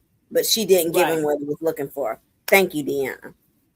No, she didn't. She played it cool. When she went outside and lost her mind and threw that, kicked that bag across the parking lot. Oh God. She kicked that thing across the parking lot and was like, you got some nerve. So she knew exactly what Joey was up to. She knew. And I was like, Joey, why would you go there? But he was doing exactly like we said. He was baiting her. He wanted her to see the claws come out so he could say, Vanessa, see, I told you. This chick is not reformed. Not She reformed. ain't right. Neither is she. That was like, so was that the reason why you were nominating Joey, Keisha? That is why Joey is nominated. Yeah. Mm-hmm. Absolutely. Because I mean, him doing what he did with the bots, I didn't expect anything other than him doing that with the bots. The bots was on Vanessa. Yeah. The bots shouldn't have never been there to begin with. And this is true. Never, ever, never have whoever that shouldn't have been there. He should have never even knew that bots existed. Right. Now let's go to today, and then we will go to break and handle some other business. But let's talk about this Interstrange. And we discussed it, we touched on it a little bit earlier, but I want to really, well, before we go there, I want to talk about this. I'm interested to hear the commentary of the Cat and Eva team Cat and Team Eva about this exchange. Girl, they're gonna be sitting in front of TV braiding each other's hair by the end of the year. You think so? I think it's coming that way, just from the commentary. Just how Eva was like, "Yes, I know that." I'm like, "Yep, it's coming." I think that's because Kat can rest easy now that Eva has a man of her own and not worried about stealing hers. Or well, that's what she said. So and you got that fine Isaiah, so you know. Mm-hmm. You can leave mine alone. Thank you. And they had a little sisterly moment in that little exchange in terms of talking about Isaiah. And then Kat gonna try and circle around saying, well, remember our conversation at the hospital? She said, girl, I'm not even banking on us having a relationship. At this point, this exchange that we're having right now, I'm taking it for what it's worth and appreciating it. This is the beginning of whatever type of sisterhood they're going to have, but they are going to have a relationship. Because it was the way that Kat, right before she closed the door, she rolled her eyes and was thinking like, you know what? A cute bowl of popcorn, some wine, and a cute movie would be nice. Yeah. Yeah. So I think that they'll be, I think I agree with Keisha. I think that they will be They won't be close, but they'll be working on some kind of I think there'll be a cordial relationship. understanding. Yeah. I mean, at some point in the future, maybe, but I definitely think they will have a relationship. Because I don't know exactly what that relationship will be, but they will have a relationship.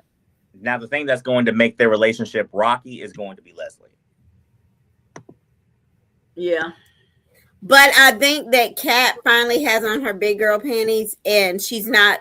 I don't think she is as easily going to allow Leslie to mess up her relationships, because she put her foot down with Isaiah. She put her foot down with her dad. If she starts to see an inkling of a relationship with her sister, she's not going to let Leslie mess that up. Mm-hmm. Yeah. Yes. Thank you. Yes. Baby steps. Yes, baby steps. And so now this is what I wanted to touch on. Well, it's a couple of things. This right here, I thought Smitty was going to try to find a way to delve into Martin's past for a new story. That's what I didn't think he was going to do that. I did, because that woman told him, is your loyalty to your family and the campaign going to stop you and stand in the way of you doing more investigative pieces? And he assured her, no, it will not. And the fact that all of a sudden today you pulling up, oh, Martin almost pulled out what speculation. I was like, is Smitty thinking of a way that he can spin this story without hurting his husband, but getting his journalism credibility? That's where I thought this was going. Like, because all of a sudden, I did, because I'm gonna be honest, I don't trust Smitty. Neither do I. I do not trust him. I don't trust him as far as I can spit. In terms of investigative journalists, at the end of the day, they're going to go for the story, regardless. I don't think he would throw his husband under the bus, though. How many times has he already thrown his husband under the bus? And but not in no public, ruin your freaking career and get you thrown in prison for him. No, I don't think not like that, but I don't think that he would not put it past to try to figure out a way he could tell the story without telling the story. I don't think he would try to find a way to not, get involved with it. I mean, and the fact that you even now you're going to sit here and try to talk to Haley about Lynette, like she really going to tell you something. Mm-hmm. Like, I think it's definitely about to come out, because I feel like they said something about his past last week, and then they're doing it again this week. So I don't know if it's another relative of Bubba and them that's going to come up and say, this story is definitely not over. Yeah. They're bringing it back up for a reason. But I don't think Smitty, I don't think there's a reason to not trust Smitty. I never trusted Smitty. I don't trust Smitty with Martin's emotions, with that marriage, with them kids. Not that he would hurt them kids, but his parental judgment is off. The way you be letting Tyrell do any and everything you want to do while trying to lock Samantha, all of it. I don't trust Smitty. This is what I said. That's this right here. We touched on this earlier. This exchange was hilarious. I just need them to fight. That just would have been funny. No, Haley and Leslie cannot fight until Danny and Haley fight. Yeah, if Danny and Haley hadn't fight, Leslie definitely can't get it first. That behind belongs to Danny. Who would win, Leslie or Haley? Who gonna fight dirty? Leslie. Well, Leslie, I mean, just off looking at them, Leslie would win the fight. But who do you think is gonna fight dirtier? Oh, Haley will fight dirty. I think Haley both of them gonna fight real dirty. Leslie's taking it, but Haley gonna pull some low blows. The only way Haley might win is that she has a little bit more youth on her side than Leslie. Mm-hmm. Leslie a little long in the tooth, and that might be the only way she get her. Is Leslie get out of breath right quick, and then Haley can snick a jab or two.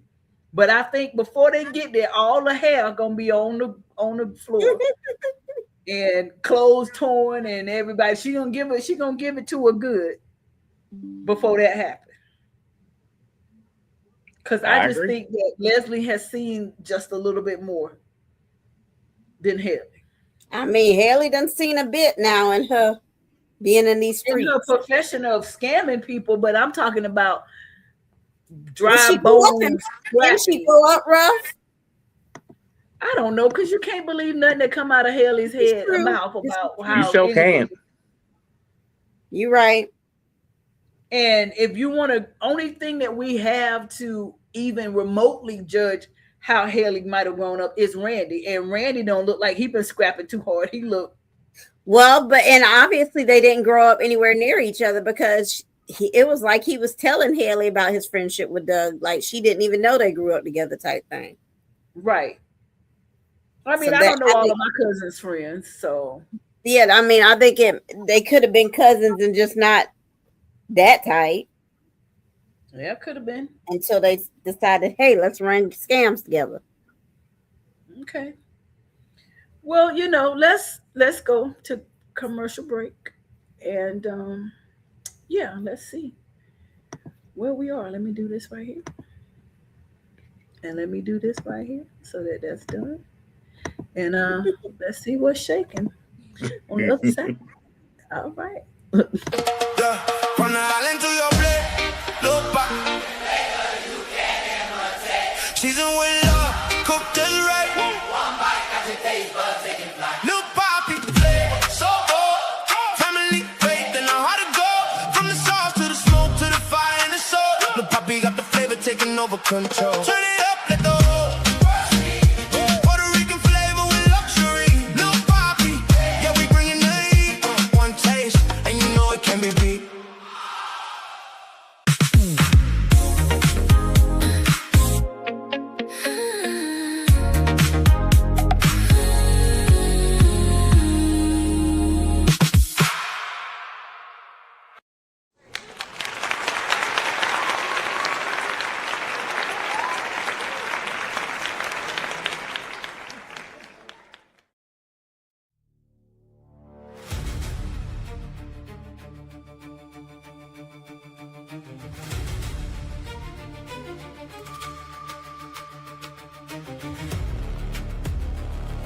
Haley found who's sitting at Bill's desk: Tomas, Caroline, Naomi, or Chelsea.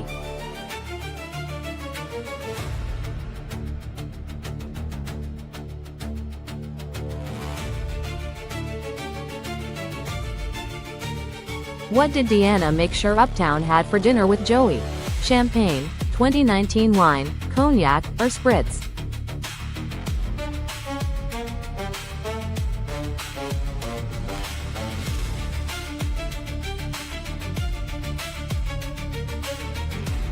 Kat said Bill saw what in Haley?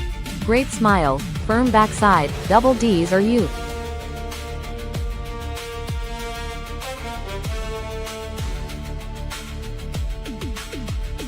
Things that make you go. At Fairmont Crest, what's really going on? The rumors, the secrets, the unhands, the questions.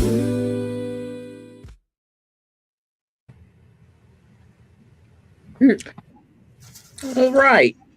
We now in the segment of today's podcast where we have this little thing called things that make you go, Worst thing we got up today. So Cat's liver done already regenerated after 2 or 3 weeks. So we just got super regenerative organs like that. We Superman. I mean, she's one of heroes. She's one of heroes. Just call her Wolverine. You gotta say Wolverine and the Animanium is going strong with this one. Yes. And we mentioned it before. So whenever you burn something in the living room and you walk back in, you won't smell no paper burning. Thank you. I mean, you just gonna sit there and just act like nothing didn't happen. The sprinklers didn't go off. No, nothing. You lucky the sprinklers didn't go off. What's that smell? None of that. It didn't turn to ash right away, so there was no paper remnants or nothing in the top of the thing.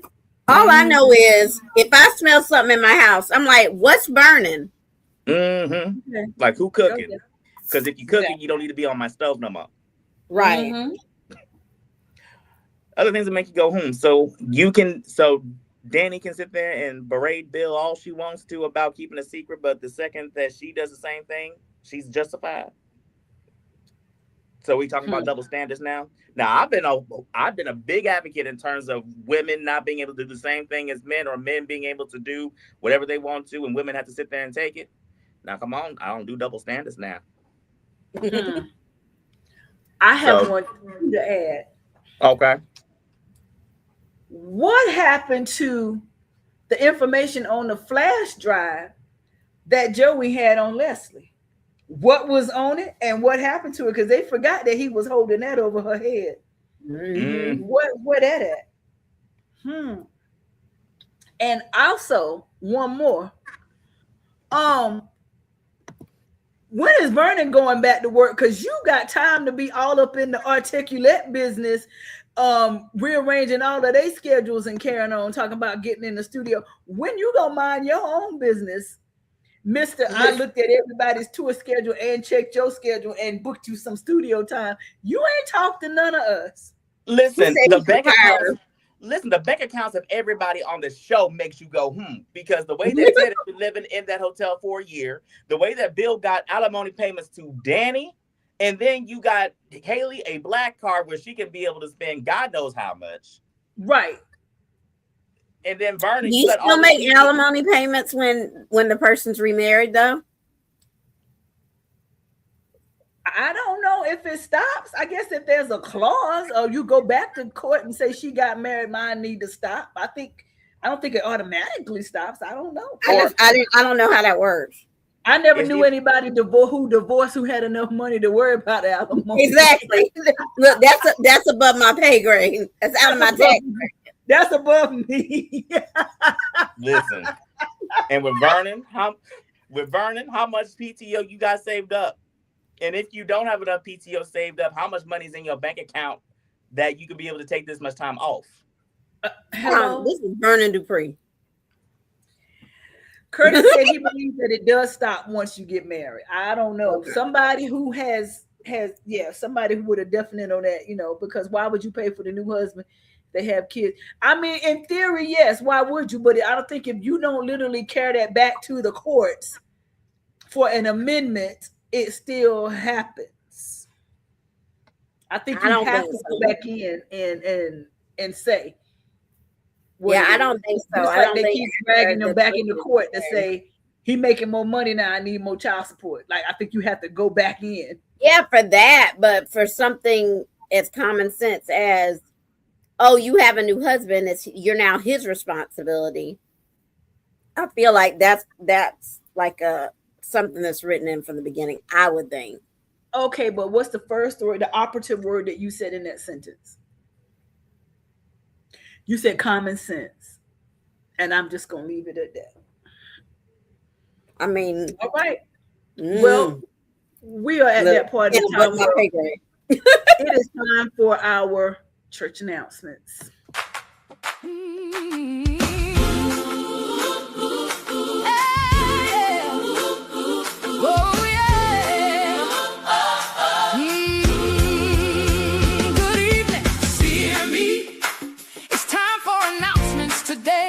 Stay tuned, don't miss a thing. Let's hear what this week will bring. CME, we're glad you're here. Now let's get started, loud and clear. CME, we're glad you're here. Come on in and lean in near. CME, we're glad you're here. CME, we're glad you're here. Stay tuned, don't miss a thing. Let this week bring everything. Good evening, CME. Can we all just get along? This is a workshop brought to us by our dear brother Bill Hamilton on how to integrate your new wife into the lives of your ex-wife and your children. That is going to be this Wednesday at 6 p.m. in the Fellowship Room 101. It's called Can We All Just Get Along? Y'all govern yourselves accordingly. Ladies, we have a church announcement submitted in by our sisters Eva Thomas and Kat Richardson. We are wanting to strengthen our sisterhood. So they have taken the head of basically conducting a 6-month workshop series of how to strengthen your sisterhood with amongst one another. So sign-up sheets are in the foyer. And if you have any questions, please direct them to both of those young ladies. They will direct you in the direction you need to go. Okay. All right. Do we have any other announcements? Nope, forgot mine. Well, all righty then. No more church announcements. This is the part of the show where we ask that you all go ahead and submit your nominations for who should be evicted this week.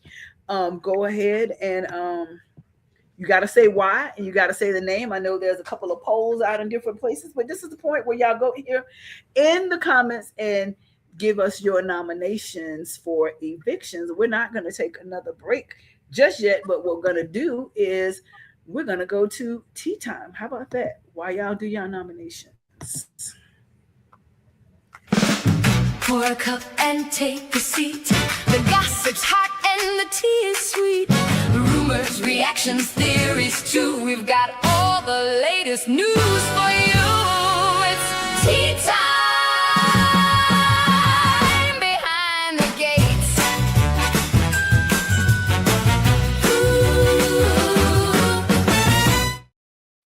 Ooh. All right. Oh, let me take that off. Hold on. All right, Miss Wenda Amelia says, while Shanice has jealousy issues, I must say the way both baby mamas look at Ted makes me believe that both Nicole and Leslie want Ted really bad. One of them won't admit it, and the other will tell the world. The next one is from Tracy C.S. Sampson. So Tomas has lost his mind. Naomi should never have looked over her shoulder and said, no, Naomi should have looked over her shoulder and said, who you talking to? And that is so true because we didn't talk about that exchange between Tomas and Naomi and how he just really came over like, you don't need to be here. We got this. He was doing too much. He was team too much. I agree. I can understand some of how he was feeling, but he was doing too much. Yeah, but I still would have rocked his world though in terms of who you think you coming to talking to me. Because the faith that my dad, I ain't that way, but I could definitely have you fired in a matter of seconds flat. Well, and that's the thing is like this is still your boss's daughter, so you need to. Even though I understand how you feel, you need to find a better approach. Like, hey. You don't necessarily need to deal with that. We can take care of whatever you need. If there's something you need me to work on, whatever. Because she can go back and report, hey, Tomas was super helpful. You should do this for him, blah, blah, blah. No, you gonna go and tell her you went ghost and we was holding it down when you was gone and we gonna hold it down when you gone again. And I'm like, oh my God, Tomas, what is wrong with you today? I think that was Kelly. I think that Tomas has it in his mind, or had it in his mind, that he was going to potentially inherit the firm someday or be one of the top litigators of the firm, kind of like how Mike was, to where he's basically one of the leading partners of the firm. Mm-hmm. And it's like, bruh, you let's not think too much into this. Like, right. You may eventually, if you learn how to shut up and speak when it's appropriate. About what it's going to speak on. I don't know if either one of you, I'm sorry, when we did the trivia, if y'all looked to see who the winners was, but can one of y'all look to see who answered what win and do that, please? When we get back to that segment. Thank you. Yeah. So nominations. I already gave mine, Vanessa. You was dead wrong for letting Joey open that box of Doug's things and burn that letter and just be so nonchalant over Doug's. Like, you was wrong for not doing it by yourself or having that moment with your children, but you pick it up, drive it across town, and come there with Joey and then let him open it while you not in the room. That's my nomination. Vanessa, you was wrong for that. Donald. See, my nomination was originally going to be Joey, but when you put it that way, my nomination switches from Joey to Vanessa. Okay.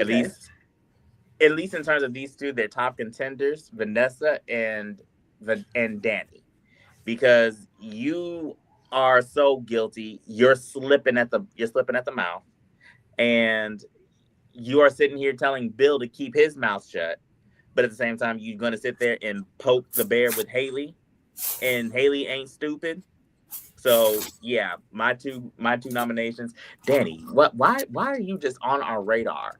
But then again, this is probably why you got nominated for an Emmy. I ain't gonna hold you. So it's my nominations for Vanessa and Danny. All right, Well, Keisha.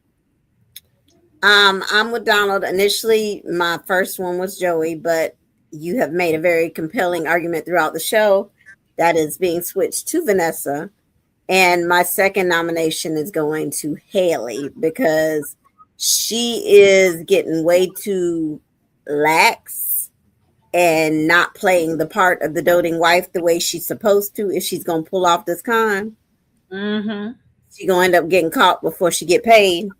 Mm-hmm. Yeah, that part. Yeah. All right. So again, those of y'all watching, if you have nominations, if you want to change our mind, something we hadn't thought about, y'all go ahead and post that in the comments. And if we're gonna go ahead and do some character theme songs while Keisha mulls it over who she's kicking out. So let's see.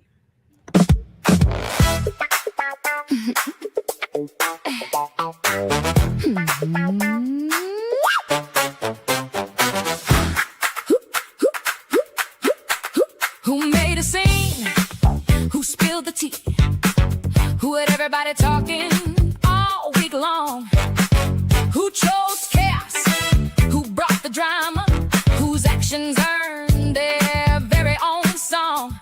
It's character theme songs, and somebody's getting a soundtrack today.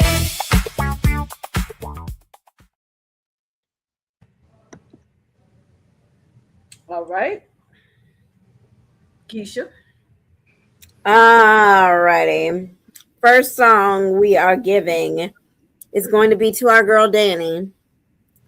We are going to give her Secret Love by Kelly Price because she can't seem to shake this old big tall man of hers. Rusty, dusty, Bigfoot. Dusty, crusty, musty Bill. And she can't seem to keep the secret either. Bill, we're gonna give Knocking on Heaven's Door by Bob Dylan. I don't know if it's heaven's door, but he knocking on somebody's door. He knocking on the door. He want to come on in the room. Deanna, Voices in My Head by Ashley Tisdale. And Mr. Joey, we're going to give Joey Cold Hearted Snake by Paula Abdul.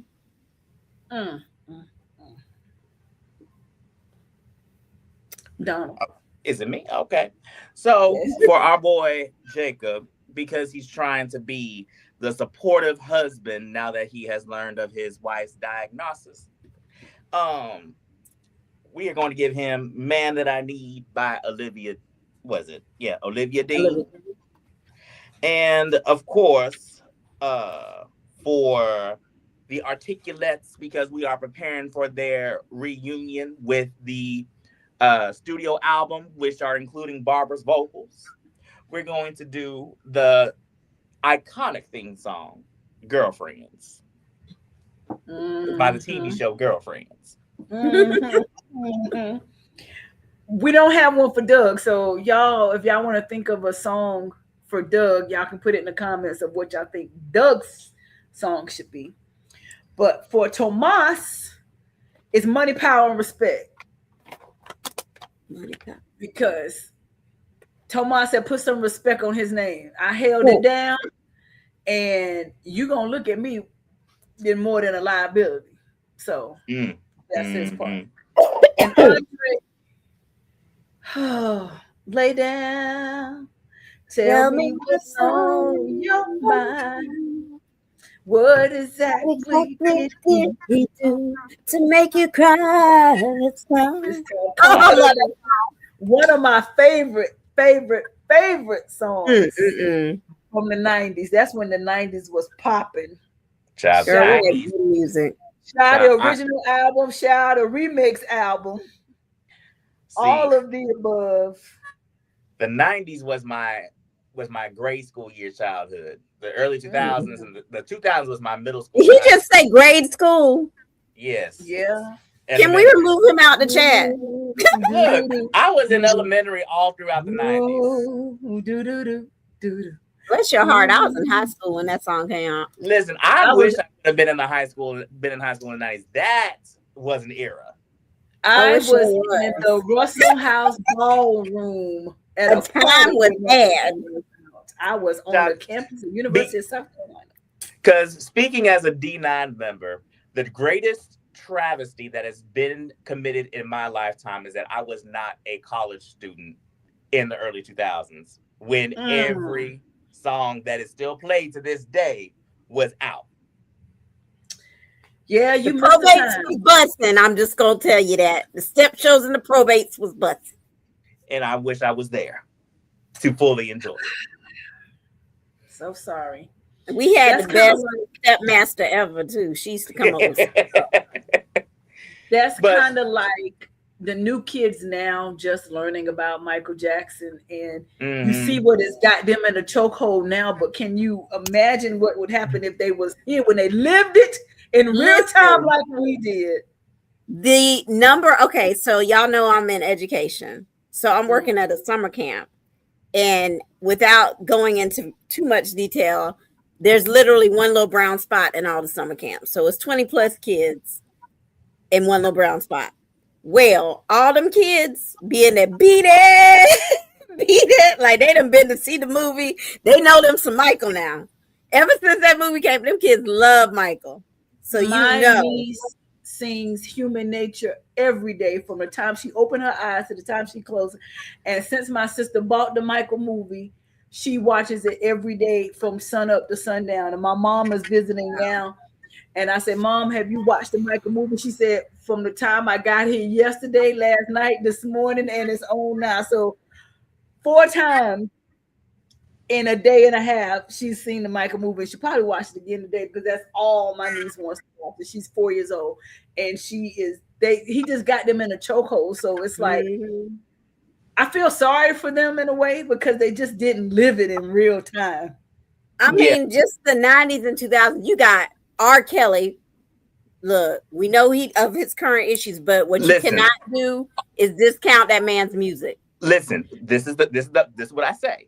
R. Kelly, the musical artist, is undeniable. You cannot discredit or disclaim any of his musical talent because his discography is iconic. Now, Robert needs to stay in jail.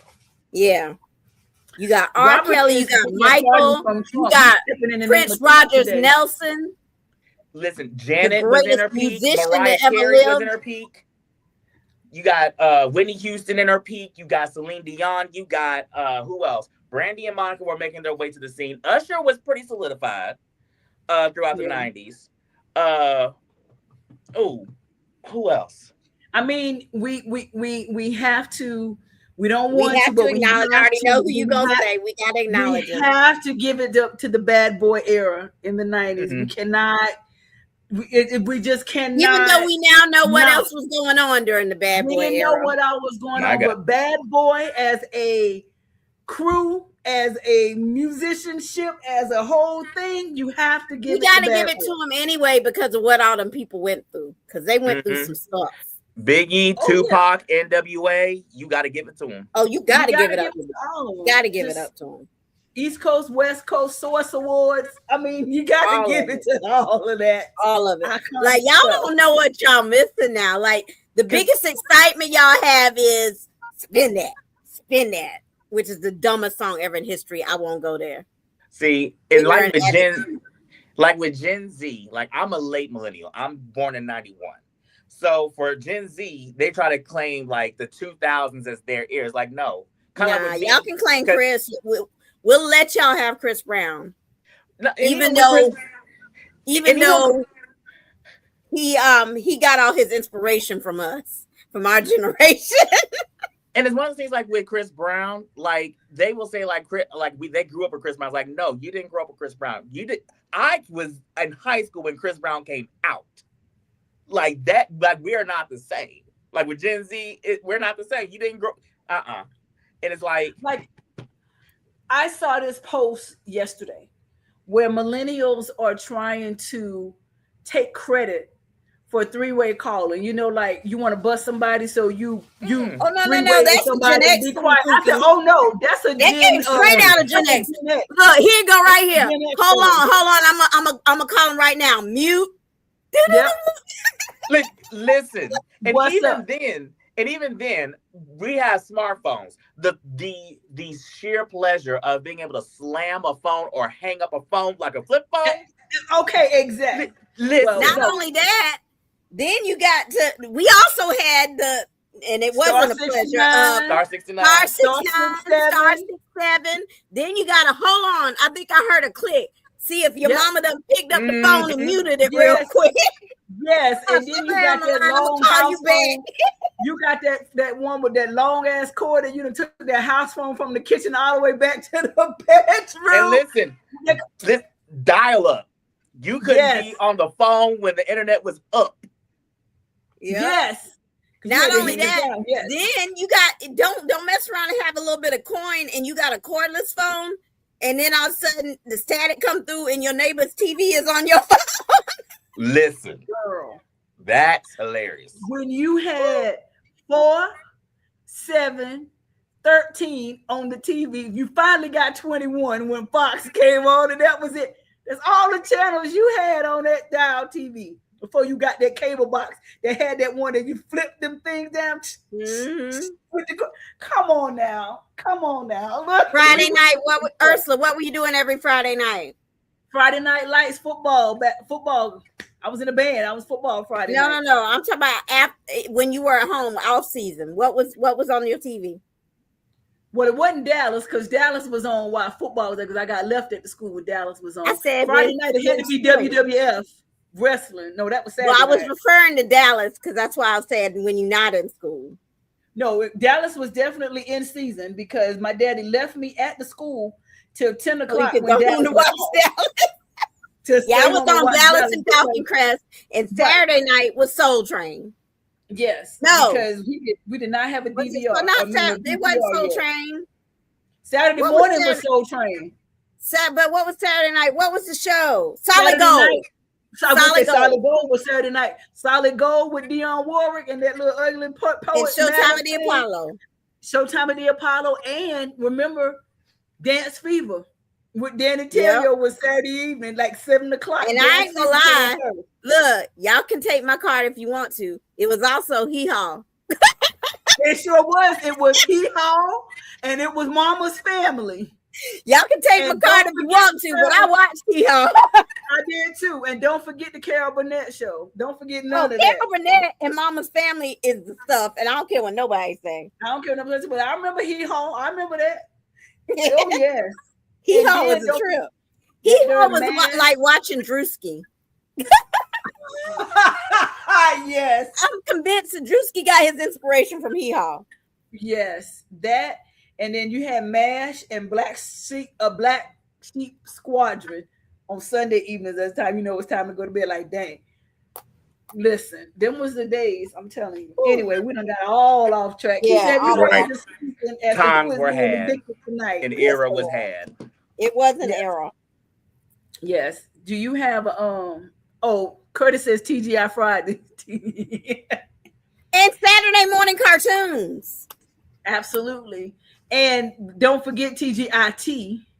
Let's just go there and give a nod to the great Shonda Rhimes for TGIT. We need those shows back. We need them back. We still need a Scandal reboot. What?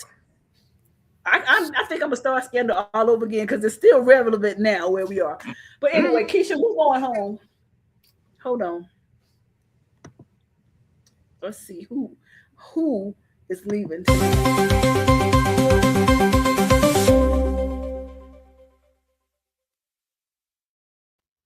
Child, And the ain't person even who's take in prayer mark, Bye, put Vanessa.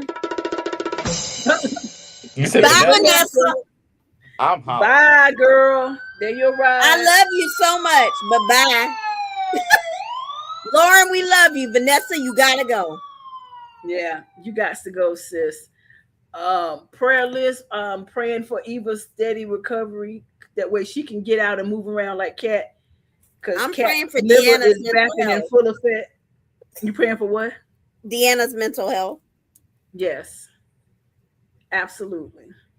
And Angela, even though she is not here with us tonight, she has sent in her performer of the week, and she threw a curveball because she had two other people. And while we have been on the air, she has sent a curveball in and changed her nomination and performer of the week. So everybody put your hands together for our performer of the week is Miss Angela Fairley, plays Deanna, was our performer of the week. Congratulations to you, Angela. Awesome. We love it. All right. And so now we're gonna go back in and reveal those trivia answers. Why don't we? So that we can see who got that entry into that basket giveaway.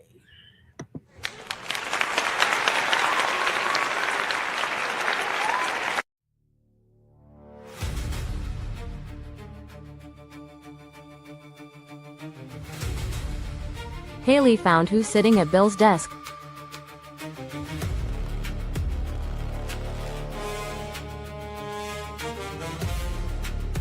Answer Tomas.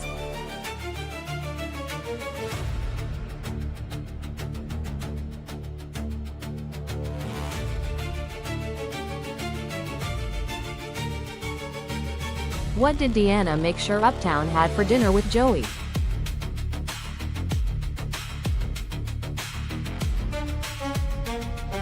Answer 2019 wine.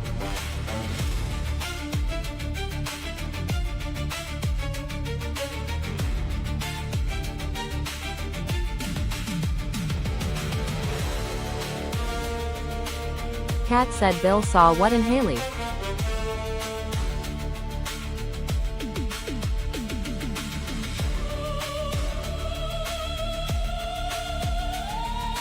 Answer double D's.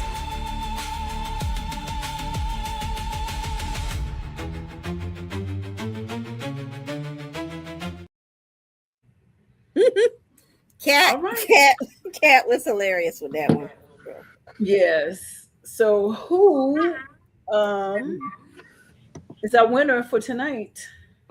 So for and I forgot to check that last one, but for the first three or the first two rather, it was definitely a tie between Curtis and Marvella, and I'm just confirming that last one. And Double D looks like Curtis the only one that got that one. All right, so congratulations to Curtis and Marvella. You get an entry into our basket giveaway. Give it up one more time. Congratulations. And now that brings us to final thoughts. Donald, final thought.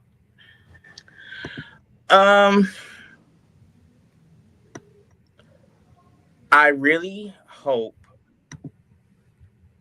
that Danny becomes super uncomfortable in this whole secret thing in terms of what her and Bill did in the elevator. My hope is that Danny becomes super uncomfortable to where she realizes she's more like Bill than she gives herself credit for. Oh. I also hope that Naomi is going to, that Jacob really is going to feel more confident in voicing how he actually feels about this whole thing with Naomi and how she's planning on handling the Brockaging. And that's it. Okay, Keisha, final thoughts? Similarly, but different, my hope is that Naomi will be more considerate of her husband as she makes her decisions. Not necessarily saying that he can dictate what she does, but taking his feelings into consideration the same Yeah. way she want him to take hers into consideration.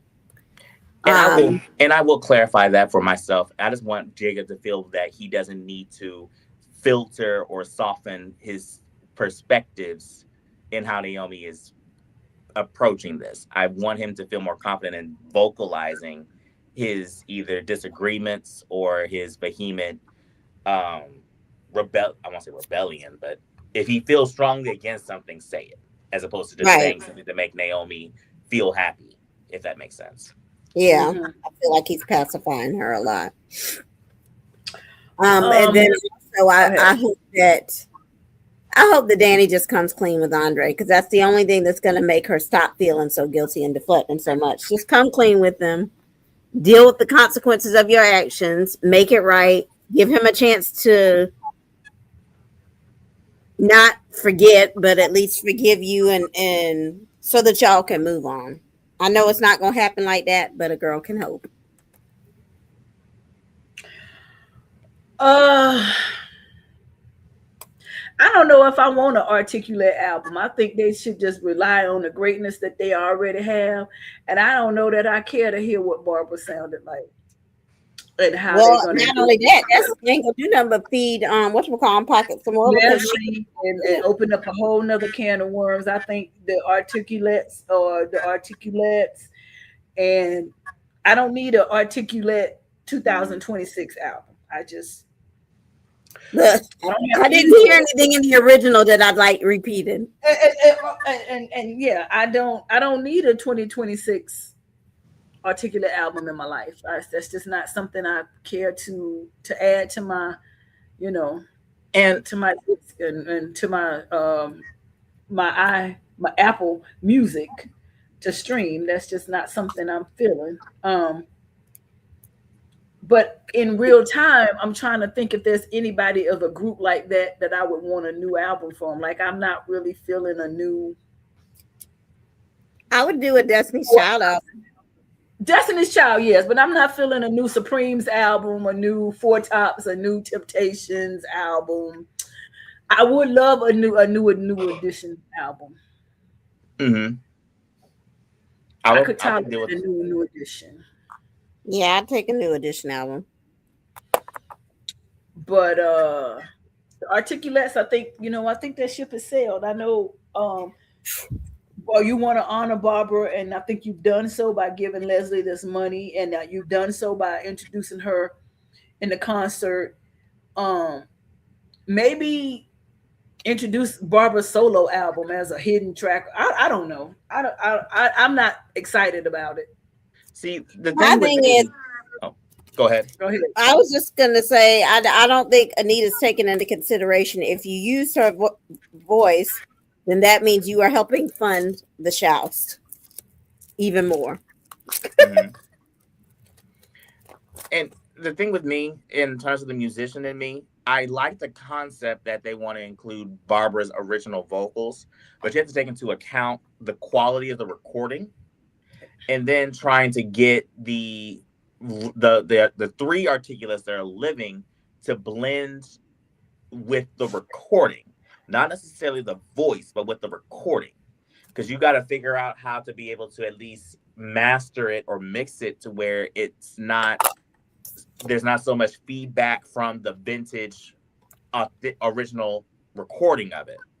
So that's where me as a musician or as a studio engineer, I'm like, okay, so this is the task that I have in trying to get a quality, cohesive recording with all four of these vocals, with one of them not being there. And keep in mind, one of these vocals is a teenager and the other ones is 80-year-old women. Exactly. And who even has the original? Does Anita have it somewhere on her tape? I would think Dante has them. And that's another thing. Is Dante alive? Is Dante going to give them up? T. Yeah, okay. Well, that's it. Listen, y'all, it has been a wonderful Friday night. And yeah, we will see y'all again next Friday. Y'all be safe this week, and pray for the city of Las Vegas as it doesn't know what has hit it with this storm of pink and green that is here. Ooh. Who do we think our honoraries are about to be? I'm waiting. I got one. I think is definitely a possibility. Yeah, I know. I heard what you said that you think is. I've heard a couple of people say that over here. Yeah, I think it's wishful thinking. I won't be surprised. Not to you, but Marvell, if you're still watching, congratulations on y'all. Zeta Phi Beta's new honoraries. Y'all got a good class. A couple of them, I wouldn't have thought would have went that way. I would have pegged them somewhere else. But either way, you still got a good class of honoraries. Yeah, you got a good class. Y'all did good. Yeah, I'm just waiting. Patiently waiting. Niecy is about to be lit. So yeah, y'all got a good one. Niecy Nash about to be lit. The one that I'm most surprised is Sheila E. I lost my mind when I saw Sheila E. Sheila E performed last night here. Oh, she did? Okay, so this is not only is it starting, Boule, it's also Flavor Flav She Weekend. And they had the parade of the female athletes last night, and then they had a concert in the square last night with Sheila E, Public Enemy, and there was somebody else that was performing last night. But we was Enemy performed at She Weekend. That's interesting. Yeah, because it's Flavor Flav, so yeah. He is surprisingly a very good advocate for women's sports. Yeah, so they love him here. So. Yeah, that's what it was. But she was here last night. Yep, y'all missed all that. Y'all ain't even know what Flavor of Love was about for real. No, I remember Flavor of Love. I just didn't watch it. Yeah, you didn't watch it because you ain't know who he was like that. You was like, who is this ugly fool with the clock on? You know that's right. Okay. And on that note, y'all, thank you so much for being here and for rocking with Behind the Gates this week. And check us out on YouTube, Facebook, of course, Spotify. Go ahead and subscribe to our channels and all of that good stuff. And we'll see y'all next week. Bye. Everybody knows the pretty little secrets start to show in the